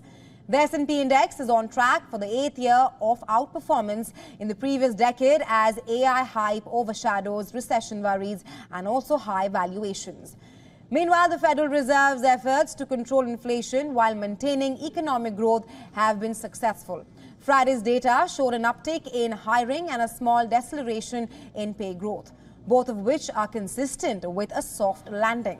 Well, in contrast, if interest rates are allowed to rise, Europe might see stagflation similar to that of the 1970s, with the economy contracting and inflation exceeding 5% when comparing price to earnings ratios. The Stoxx 600 in Europe is trading at an historic low compared to the S&P 500. Well, according to some market experts, such as Citigroup's David Groman, it means that Europe is factoring in the negative news. Now, in July, Citi became more bullish on Europe and less bullish on the United States of America. However, the stock valuation argument is gaining less traction in the economies that are worried about stagflation. This year, luxury firms like LVMH and Hermes International have contributed majorly to equities returns in Europe, mirroring the performance of American high-growth, high-value technology corporations. However, the downturn in China is a challenge for such brands since the country is responsible for as much as 20% of their yearly revenue. The Hang Seng Index was the weakest performance last month out of 92 indices monitoring by Bloomberg. Okay, that's interesting to me. The way the money's moving. NBA and NBL is scripted too. Players are told to hit. Baseball is the easiest one. Yeah, baseball is the easiest one to script. Of all the sports, baseball has always been the easiest one to script. You can throw batting practice out of any play. Any play can become batting practice. So that's the thing about baseball. Any play can be a home run. Any play you can drop it. Any play, I mean, it's by far the easiest one to script. By far.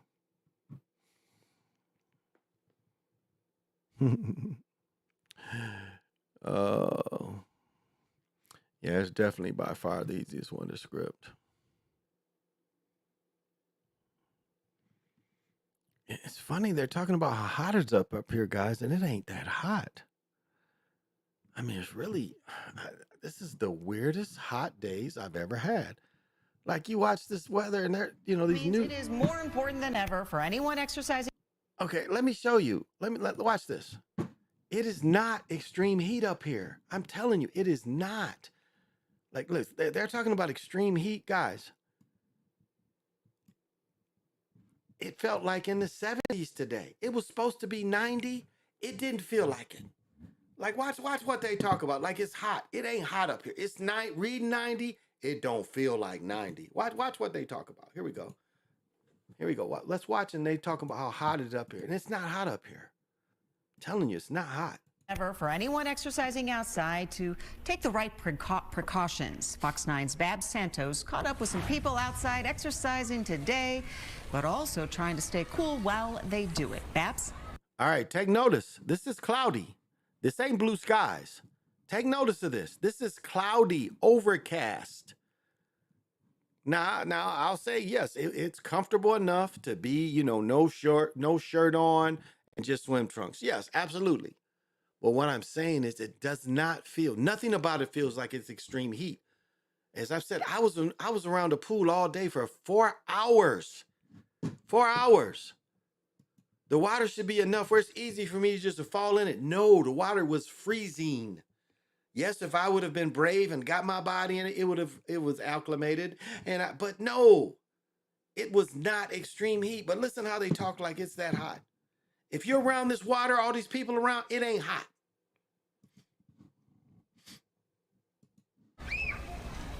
Yeah, this weekend's warm weather meant today wasn't the best day to exercise outdoors, but we were still able to catch plenty of people doing just that. And to make it happen, they just had to... Okay, again, look at the sky. These ain't blue skies. When you got 90 and it's all blue sky, yes, you are getting baked. But look at these skies. This is not clear skies. This is overcast. Do you see? This right here tells you everything. This is overcast. It rained a little bit. To get out the door a little bit earlier. Paddleboarding, sailing, biking, and running. Despite a weekend All right, let's go back again. Look at this. This is not blue skies. You see this? This is not blue skies. This is overcast. Do you see? This ain't blue. This is overcast. So for these people to say extreme heat, I don't know what they're talking about. I was outside for 4 hours today, probably 5 altogether. Not one time did I feel fatigued.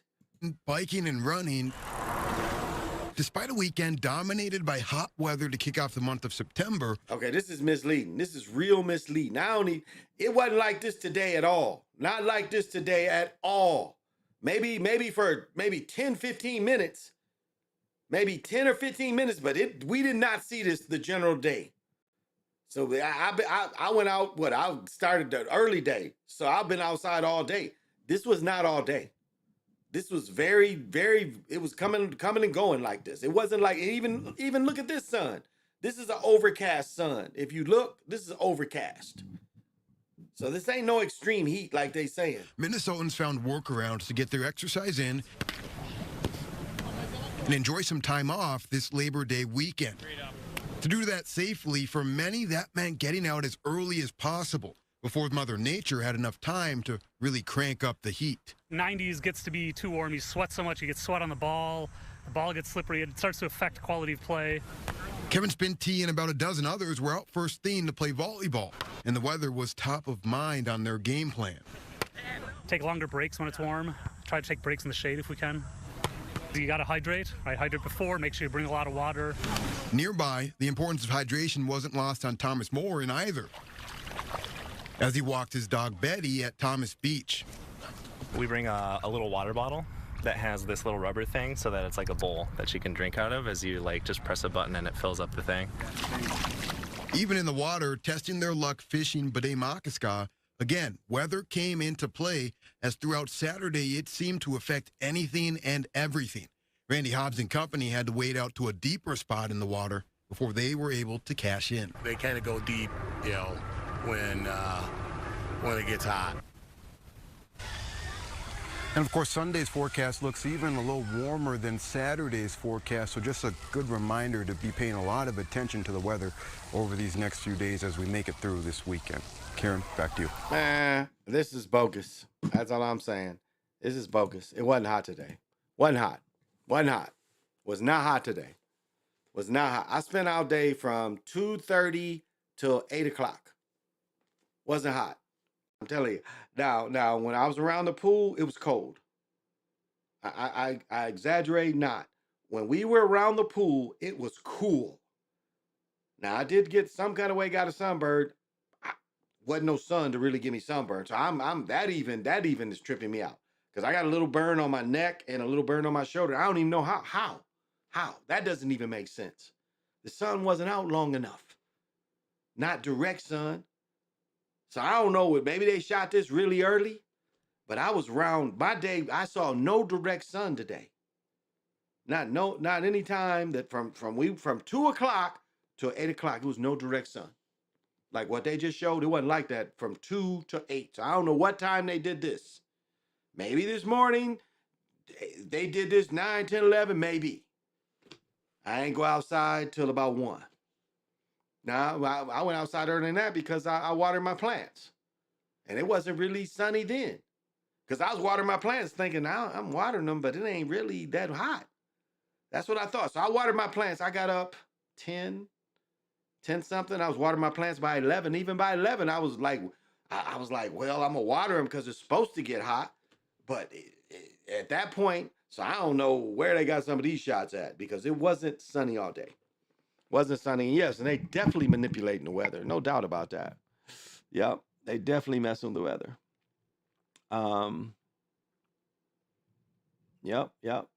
Reporter says top of mind, which is Fed speak for this is important. You better remember this. I like that. So I don't know what they're talking about.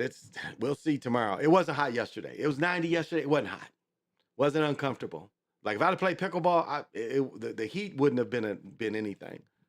So I'm still considering if I want to play in the morning. And my knee, I'm getting to the end of the season. My knee is, it hurts when I play, but it don't stop me from moving. It just hurts. So I'm gonna have to get it looked at eventually. Eventually. Oh yeah, this was sad. I don't know. I saw this earlier, and I don't know. Right now in Minneapolis. I don't know the full story. I don't know the full story of this, but so I'm kind of they'll explain it, but let them tell it. Minneapolis, there is a search for an 11-year-old girl who went underwater on Lake Nokomis. Our Sammy Selena has been there tonight and just checked in with some of the officials there. Sammy? Hi, Morgan. We're here at Lake Nokomis, the east side of Lake Nokomis, and just moments ago, Hennepin County Sheriff's Office, they came up to our news crew and they said that there was an 11-year-old girl whose body was found in the lake. She went missing around 7:30. They immediately went into the lake, responded, fire crews responded. Trying to look for this little girl. She's 11 years old. At first they couldn't find her, but we were told 5 minutes into the dive team getting here, they managed to recover her body. We know family is standing by. They are very much in distress. You can really feel for them when you see them embracing one another. And everything that's happened here and how tragic it is. Hennepin County Sheriff's Office. Wow, let me show you something. What view was right? I saw it. Okay, right here. This is the walking path. You see these two paths here? One path is to ride bikes on, one path is walking.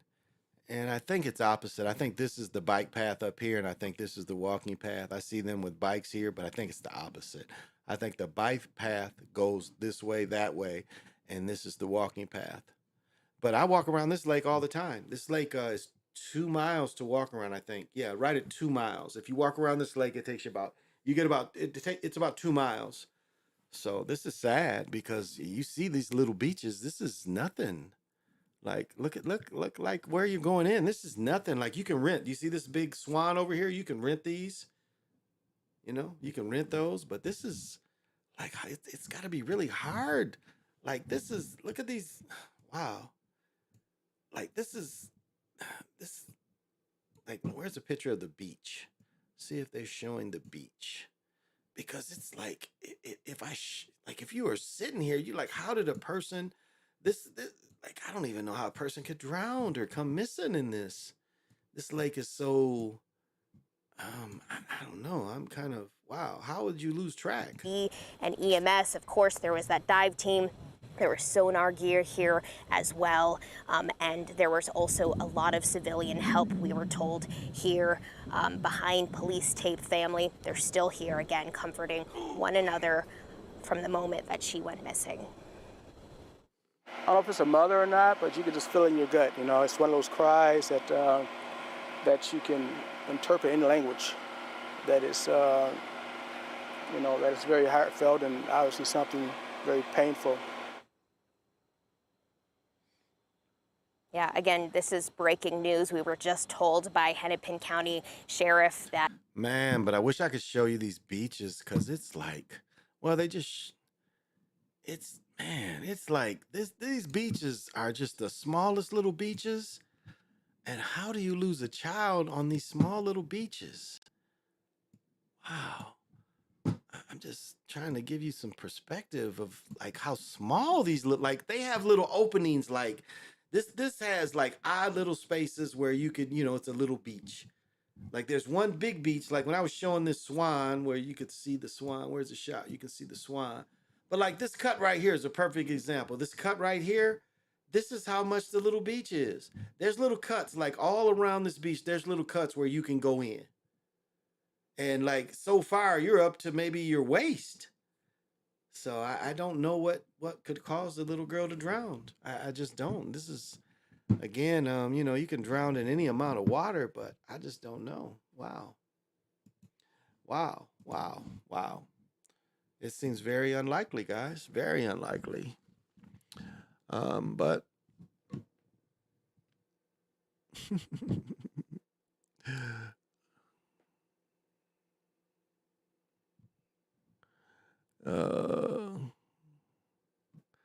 yeah, but good. It's shit, pretty calm weekend. Other places you niggas got some issues, but around here it is pretty calm. Oh, some of this shit is so funny. Damn. I think Sly showed this shit. Man receives limb lengthening surgery to go from 5'5" to 6 foot. God damn, I don't even want to see that. That has to hurt.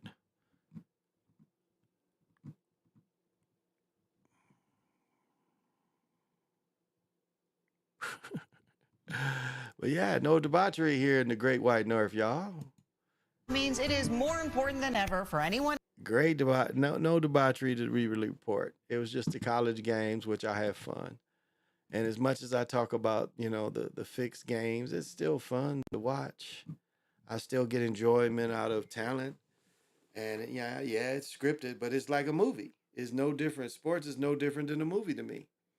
I do like watching the different formations and the way they come up with the plays. I enjoy that part of it, but it's like a movie. I don't have an emotional attachment to sports anymore. Now I'll say when Magic played, even though even knowing what Dr. J went through, I just felt so attached to Magic emotionally. It's like when Magic was playing with the Lakers, emotionally I was attached to Magic, and was so disappointed. Like when he dribbled the clock off and then shot an air ball. I mean, it's just, you know, plays that made no sense. You know, the Ralph Sampson over the shoulder throw made no sense. You know, I mean, all these plays. So, you know, I've been, you know, I talk shit. I'm an Eagles fan, but them losing the Super Bowl, you guys can go back and look at my video. Was I distraught? Am I emotionally detached? No, I mean, you know, I have a few bets going on and, you know, that kind of thing. But other than that, you know, there's no emotional attachment. You got to be really insecure to get a height transplant until these been short dudes since all times. Exactly. Exactly. There's nothing wrong with whatever size you were. I never looked at anybody. I thought I had every tool. I thought I had the perfect tools for my size. I really did. I was fast. I could jump. And so I never looked at anybody. And I never thought, you know, if I was taller, you know, I didn't need to be any taller. I could hoop and dominate. until I got old. So it's like a 6 foot, and even when I gained weight through football and lost the jumping ability, I still had the athleticism, enough to play semi-pro ball shit probably 30 years, so I was in somebody's gym still playing. So you don't have to just be tall to do it. They say Prince was pretty decent. I mean, I know Charlie Murphy and Eddie Murphy and them couldn't hoop, so them saying Prince was great is kind of, makes you laugh because they wasn't shit. They wasn't great athletes themselves. So yeah, Prince would have, I imagine, would have impressed them. But the average real dude that could hoop wouldn't have been impressed with Prince. It's like, buddy, you can't jump high enough, and your J gonna get blocked back into you. So. That's how real players would have got with him. It's like, yeah, you're not fast enough. Because the kind of thing where you play with a dude where he can't jump and you let him beat you to the basket and you catch his shit. That they thinking they got you beat and you just like really just kind of stand behind them because the minute they release it, you're going to catch it on the backboard. And they're like, well, how'd they do that? Well, I'm better than you. That's how I did it. That's how I did it, baby. I'm better than you. So it didn't matter to me. Like my dad said that he was 6 foot his whole life. My dad was 5'10", like my son. Him and my son are both 5'10", 5'11", but more like 5'10". And I think my dad probably in real time is 5'9.5". But his whole life he told people he was 6 foot and he wasn't 6 foot. Because my son is not 6 foot. My son is taller than my dad. And of course, as we get older, we shrink, but he was never 6 foot. But for him, his ego said he had to be 6 foot, but he was never 6 foot. And he had to lie about his height. Isn't that some shit? This nigga had to lie about his height. He was so insecure, he had to lie about his height. I never had to lie about mine. At my tallest, I was maybe 6'1.5" at my tallest before I started shrinking. But I'm still 6 foot, so I haven't, at 62, I ain't shrink too much. Well, I shrink about an inch. But that's just natural as it comes. But that was never a thing to me, how tall I was. It didn't matter. I was athletic enough to handle it. As I've said before, I was just as tall as everybody in 9th grade, and everybody got taller than me. They didn't get better than me. I mean, almost all my teammates got taller than me, but they weren't better than me. Just because they got taller, it didn't go into skill set. Their skill set still wasn't better than mine. They were just taller than me, but not better than me. Their skill set, their tallness didn't help their skill set. Like my best friend Jerry came to be about 6'3", but even then, and he only played half season my senior year, but his skill set wasn't better than mine. So he was taller than me, but his skill set wasn't better. It's what it's all about, your skill set. Well, I think this might be, late enough. Might be late enough. I talked about everything that's going on today. Quit sucking on this sucker. It's dead. And I'm not getting high no more. I'm ready to kind of crash. I don't know if I'm getting up early to play pickleball or not. I haven't really decided. I think I'm just going to let it. If I wake up, I wake up. If I don't, I'm going to enjoy my bed. And that's how it is. It's like I'll go hard 3-4 days and I'll rest the rest of the days. That's just kind of how it's got to be. Kind of active. Yeah, we're gonna have a busy day tomorrow. Looking at it, we kind of got some business going on, and so we're gonna look at these business opportunities as they come up, and that's what happens, as you accumulate shit and you have opportunities. You start doing business. That's this is a mild business for me. I don't make a lot of money off it, but still, it's practicing because things is you can always make it better and make your show better. So that's what I'm evolving, evolve all kind of ways. Well, thank you, Mr. Shock. Thank you. Thank you for coming, and Jack Billions, thank you for all the questions and stuff. And so yeah, till we meet again, I really appreciate it. And how I do. I like hearing I like hearing the funny shit, and go over it again. Ooh. Nigga get mad. Say, motherfucker, what you mean you ain't gonna let me in this funky joint? Much money I done spent in here, nigga. I knew your mama when she was hoeing. Hump, baby. Shit, bet I do it over time. Say that, nigga. Shit. Bar, bet the bar, off time. Shit, boy, I'm trying to make me some money. Boy, I'm hungry as a hog need. Slap Jesus. Shit, gotta be a Jesus, cause too many black folks. I love that shit. For what he has, he says that the only way that we can solve our problem is to unite together among ourselves, among our own kind, clean ourselves up, rid ourselves of the evils that we've become addicted to here in this society. This ain't loud enough. I'm still trying. This ain't loud enough. I'm still trying. This ain't loud enough. I'm still trying. I just left a light in this bitch. I just left a light in this bitch. Fuck up. Move the fuck back. Fuck up. Move the fuck back. Your feet. He looked down, seen his feet. The nigga went berserk. Killed the monkey. Threw the bat out the window.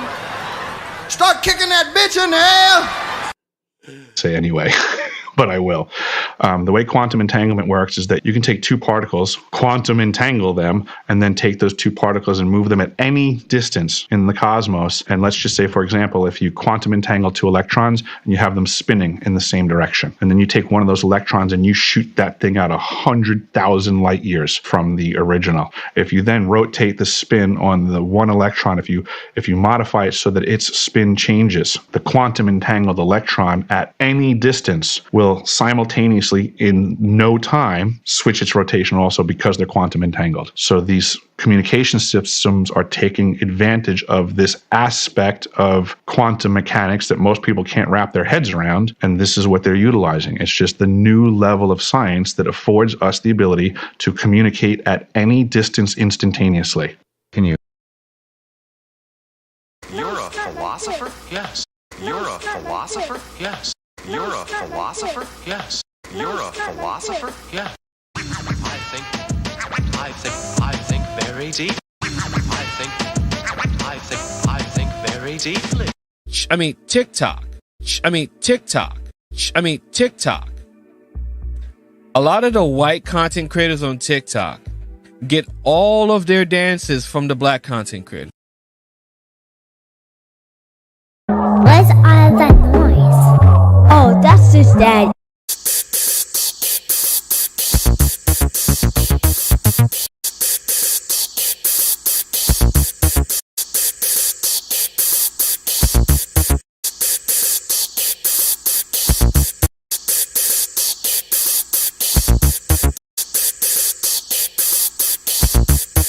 What's all that noise?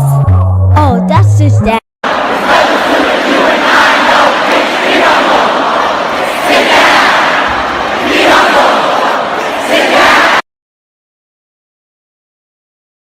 Your lines are still open. Oh shit, you can get it, nigga. You wanna get it? Used to snort cocaine, now I fiend for the check. Yeah. I think we OD'd. I think we OD'd. I think we OD'd. I think we OD'd. My word, can't be my equal, I don't know what you heard. Doing styles on them like it's common sense. Hopped out the Benz like it's common. It's common sense. I walked out the bins like it's common sense. Doing styles on them like it's common sense. Hopped out the Benz like it's common. Walked out the bins like it's common sense. Hell yes.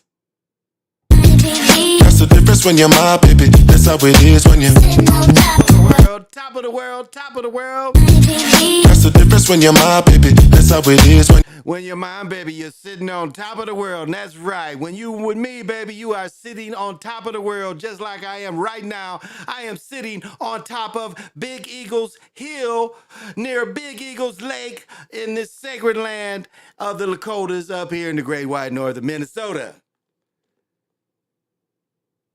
So if you watch me and see me glow with a toxic glow, you know what you're seeing and why.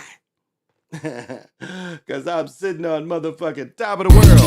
That's the difference when you're my baby. That's how it is when you're It's a difference with your mind, baby, because you're sitting on top of the world. The Chinese platform, you already know they don't give a fuck about your black ass. Say what? And then the Chinese platform, you already know they don't give a fuck about your black ass. Say what? The Chinese platform, you already know they don't give a fuck about your black ass. It all breaks down to, what does this mean to me? What does this event mean to me? How does this event affect my thinking, affect my way of life? Heavy, I'm a walking dead man, is what they call me when I come. I hit the loot juice, it pulls up in the deuce. Heavy, I'm a walking dead man, is what they call me when I come in. I hit the loot juice, it pulls up in the deuce. Heavy, I'm a walking dead man, is what they call me when I come in. I hit the loot juice. I messed up. I just be shopping and shit. nigga. You know, I just be shopping and shit. You know, drinking and shit. I just be shopping. Lean and buck, lean, buck, lean, buck. Whoa, where's that coming from? Lean and buck, lean, buck, lean, buck. Whoa, where does that come from? Lean and buck, lean, buck. Oh, I like that. Lean and buck, lean, buck. Do that dance, baby, do that dance, let's work it out. And y'all bogus for not putting Father MC as one of the greatest MCs out of New York. Y'all bogus for that. Father MC, he discovered Jodeci. How is Father MC not up in there? Somewhere. Father MC should be looked at as a great MC out of New York. Do that dance, baby, do that dance, let's work it out. Father MC is a motherfucker. Do that dance, baby, do that dance. How can you tell me all that clear words and that clear reflection? I guess you go to the history of European civilizations. 250 years is how long they last before they implode, because of their greed, because of their violence, because of an inability to let others be, including themselves. If they didn't have brown and black people to hate, they would hate themselves. Very well spoken. Very well spoken. Very well spoken. The fans, they're there for entertainment. What'd you say, Barkley? They're there for entertainment. That's it. It's there for entertainment. That's it. That's it. There for entertainment. What do you guys think about it? What did you think about it?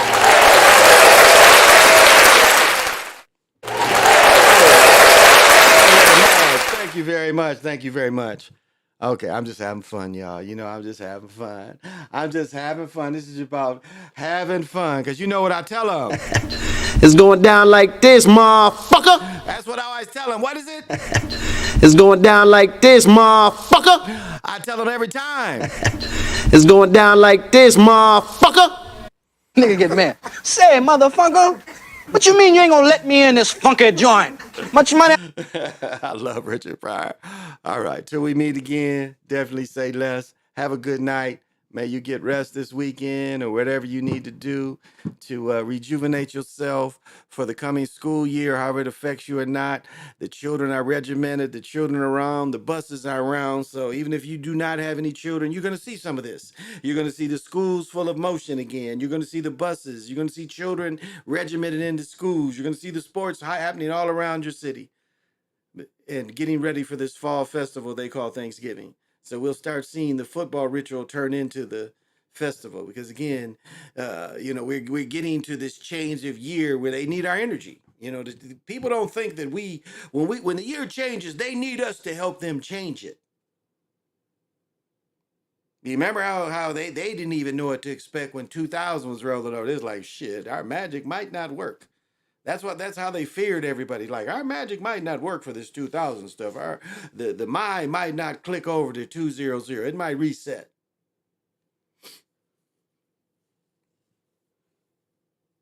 And so this is high ritual. That's what sports is. It's high ritual, and they use sports to help. That's the holidays. The holidays just soften you up to the reality of what's coming in, to accept this new year. It's all ritual. I mean, Father's Day, Mother's Day is all ritual to come into the summer solstice. The 4th of July, the humiliation of the melanated folks in America. That's what the 4th of July is. It's our humiliation. As I've said before, it's the one holiday where the victors put all the captors in the middle and give us all the barbecue, liquor, and drugs we want, and we start partying and dances, and the Europeans on the outside start bombing us, and we celebrate that. We celebrate them bombing us. You know, we line dancing and shit. We celebrating, them bombing us. And that's what every 4th is. And Thanksgiving is even worse. It's even worse. We're selling their butchery, their barbarianism. That's what we celebrate. We celebrate barbarianism that was brought to America and put upon the people in disease and greed. Not to say it didn't exist, but not the way when they brought it. So this is not trying to, this is just telling the real history. This is just telling the real history of America. None of you, anything I'm saying ain't new to y'all. It ain't like I'm the only one saying it. Well, he's pretty racist up there. What am I saying that you ain't heard before? Now, I'm not saying I'm a victim of shit. Just saying the odds has been stacked a certain way, and there's no denying that. And history has been taught, just like I was talking about school, and the regimented. Our school system is from the Prussians. We go to school like militarism, having the desk and all together in gym class. That's all militaristic. That's why they want you to stay in shape, which they've fallen back because you look at the children ain't in shape like they used to be. I mean, the amount of poison that people in this day and age, the amount of poison. Like, I'll say this, like, I thought religion would have died a long time ago. It has been proven that it's ridiculous and there's no thoughts about it. Not to real thinking people. But you look at the same thing as cigarette smoke. You look at the same thing as these sugary foods. And it amazes me. The Equalizer, in Equalizer 1, he tells the prostitute that he ends up helping, he's like, here's that poison you like. And that's what I look at sugar. Sugar is poison. It is literally poison, like rat poison. It is literally poison to you. If you're not getting it from a natural source, like, are you still drinking sodas? Really? Like, I'm around all these people that, and even my daughter, I hate letting them drink that stuff. Each soda has about 30, 40 grams of sugar in it. It's like for a 12-ounce soda can, it has this much sugar. And root beer is even worse. I bet root beer has about 70 grams of sugar because you got brown sugar and white sugar in root beer. I'm going to look next time I look in root beer. I bet root beer is close to 70, 80 grams. I used to make root beer. Nothing but sugar. Nothing but sugar. Like my brother-in-law smoked cigarettes and I was sitting a certain way. I could feel it in my heart, but I'm not used to being around that. It's like almost it fucks with my asthma. I can just feel the way, that I just was around that shit. It makes me feel a certain way. And I just look at these old people eating cookies and shit, and I just don't get it. Like I say, I don't get old people smoking cigarettes. I don't get it. And it goes back into, it's not going to kill me today. I eat this cookie, it's not going to kill me today. It's not going to get me diabetes today. That's how we think. It's not going to hurt me today if I eat this cookie. If I drink this soda, it's not going to hurt me today. But people forget, moments turn into hours. Hours turn into days. Days turn into weeks. Weeks turn into months.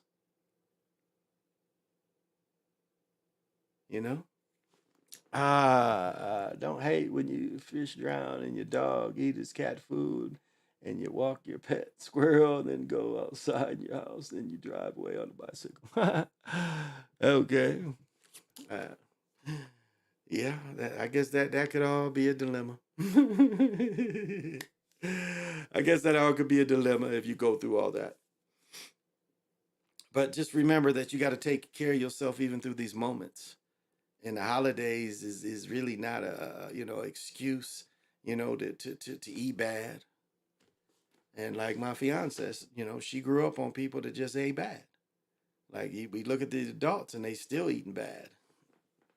Oh, Carrie D, these old smokers on oxygen and scheduled nebulizer treatments. Yeah, no lie about that. Definitely no lie about that. And it amazed me. Like I was over there 4 or 5 hours, and he smoked 5 cigarettes while I was over there. He probably is a pack a day smoker, and he already has hypertension. Again, I don't write any stories. I don't write anyone's future. I don't write any stories. I'm not telling any stories, but it's like, these habits can catch up on you. And again, one ain't gonna kill you, and that's the mentality. But it's breaking out of that mentality. Yes, one is hurting you. I know I drink too much. There's no doubt about that. I know. I drink I drink a 6-pack today. I know that's way too much. Over a period, I think I drank my first beer at 4 o'clock. So over a period, I drank 6. Over 5 or 6 hours, that's about a beer an hour. So it wasn't like I just knocked down 6 at one time, but still, overall, it's just really too much. So it's not like I don't understand, because I do. I understand. Sugar's a motherfucker. You eat some candy, it's like I could eat a milk dud and know some more milk duds in there, and eventually I'm going to go back and start eating them. It is almost like that. Like they used to call crack some more. Chocolate and candy is like that too. It's some more. And remember, the same high you get off of cocaine, you get from eating some sugar. It's the same feeling, the same endorphins. It hits the same thing that makes you feel good. That's why, we have people overweight that pleasure eat. They just pleasure eat because eating, if they're stressed or anything, eating makes them feel better. So it's pleasure eating. Or if they have stress, they eat. That's the way they, make themselves feel better. Yeah, sugar is a drug. Yeah, it's one of the worst drugs. Again, getting it in fruit and stuff is fine, but all these other ways like that, you got to look at what's in your stuff. Like you don't want to have a lot of oils.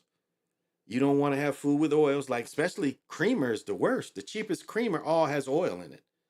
You don't want to be eating oils. Like when you go out to the movies, don't let them give you oil. Most of them, you have to ask to even get butter, or they'll put oil like butter. Do you understand? They give you margarine, oil like butter, but it's oil. And fructose, you don't want that. You don't want fructose. You don't want oils in your foods. You got to look at this stuff. No, one bottle ain't going to make you sick, but if this is your habit and you make this a lifetime habit, eventually it's going to have this effect on you. And if you don't exercise or do anything. So, the amount of sugar that I watch the children eat, and it's like, what do you really do? What do you really do? It's just it's like I would it's like my system would probably be shocked. I see some of the intake I see these children eat of sugar. It blows my mind. And it's like I saw something, this is what got me on this. Like we were we was at a Quick Trip. We have Quick Trips up here.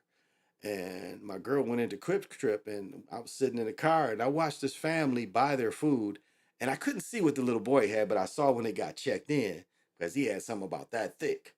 And I couldn't see what the mother had and the daughter, but when they came out, the little boy was kind of pudgy, but not really bad, but he was eating an ice cream sandwich. He was eating an ice cream sandwich.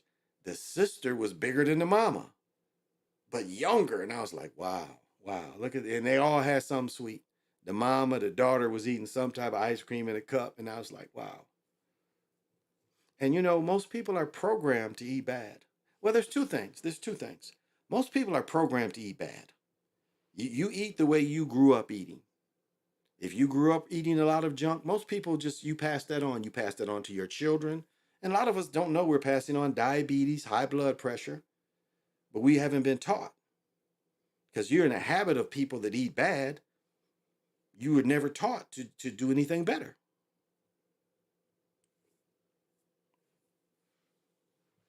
And it's bad enough, these foods that the government allowed is bad enough. It really is. It's bad enough.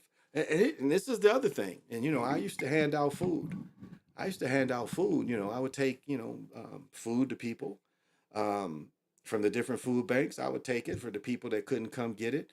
And this is what I've learned. And this is real. And it's, no judgment, but it's like the food that's given away for free is terrible. It's a bunch of sugar. It's a bunch of fructose. It's terrible food. But is it better to eat terrible, or is it better to be hungry?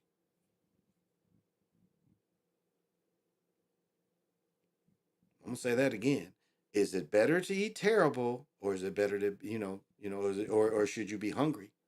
Because some of these people have no choice. This bad food is the only food they get for the month, or how many weeks they can go get this food. Some people, this is all they get for the month.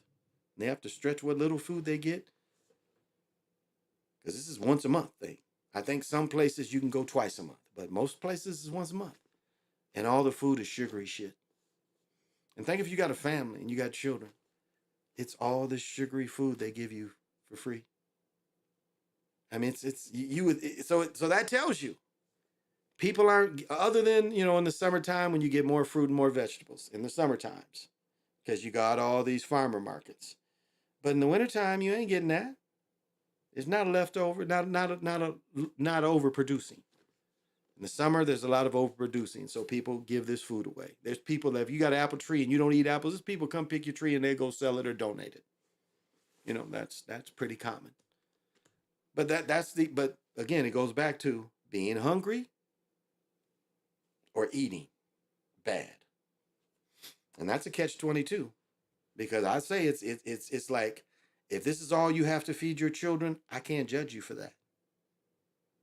If you're making ends meet the way you do, and all this food helps you, and the food is bad, but the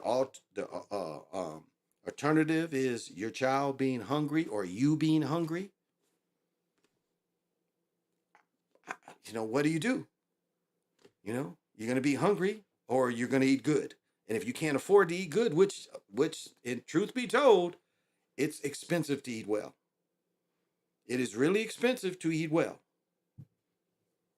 To start cutting out sugars and finding substitutes for full meals and 3-4 meals a day, it's expensive. It's more expensive. Because for snacks, you buy junk, and junk is cheap. But you have to learn, snack on better things. And luckily for me, I've always liked, I only like dark chocolate. I don't like milk chocolate at all. And then make this make sense. And I've said this before. They tell you that it's only certain dark chocolates, Gardellini, 72%, and Gardellini, 86%. That is the chocolate that has the less metals. And they're telling you all the other chocolates have metals. They're telling you all dark chocolates have heavy metals. It's in the soil and there's nothing they can do. But yet, American milk chocolate all comes from dark chocolate. How is it that not affected? I want to know, how is the milk chocolate not affected? Because a lot of people are turning away from milk chocolate, going to dark chocolate, and then all of a sudden you say, well, the dark chocolate's got metals in it.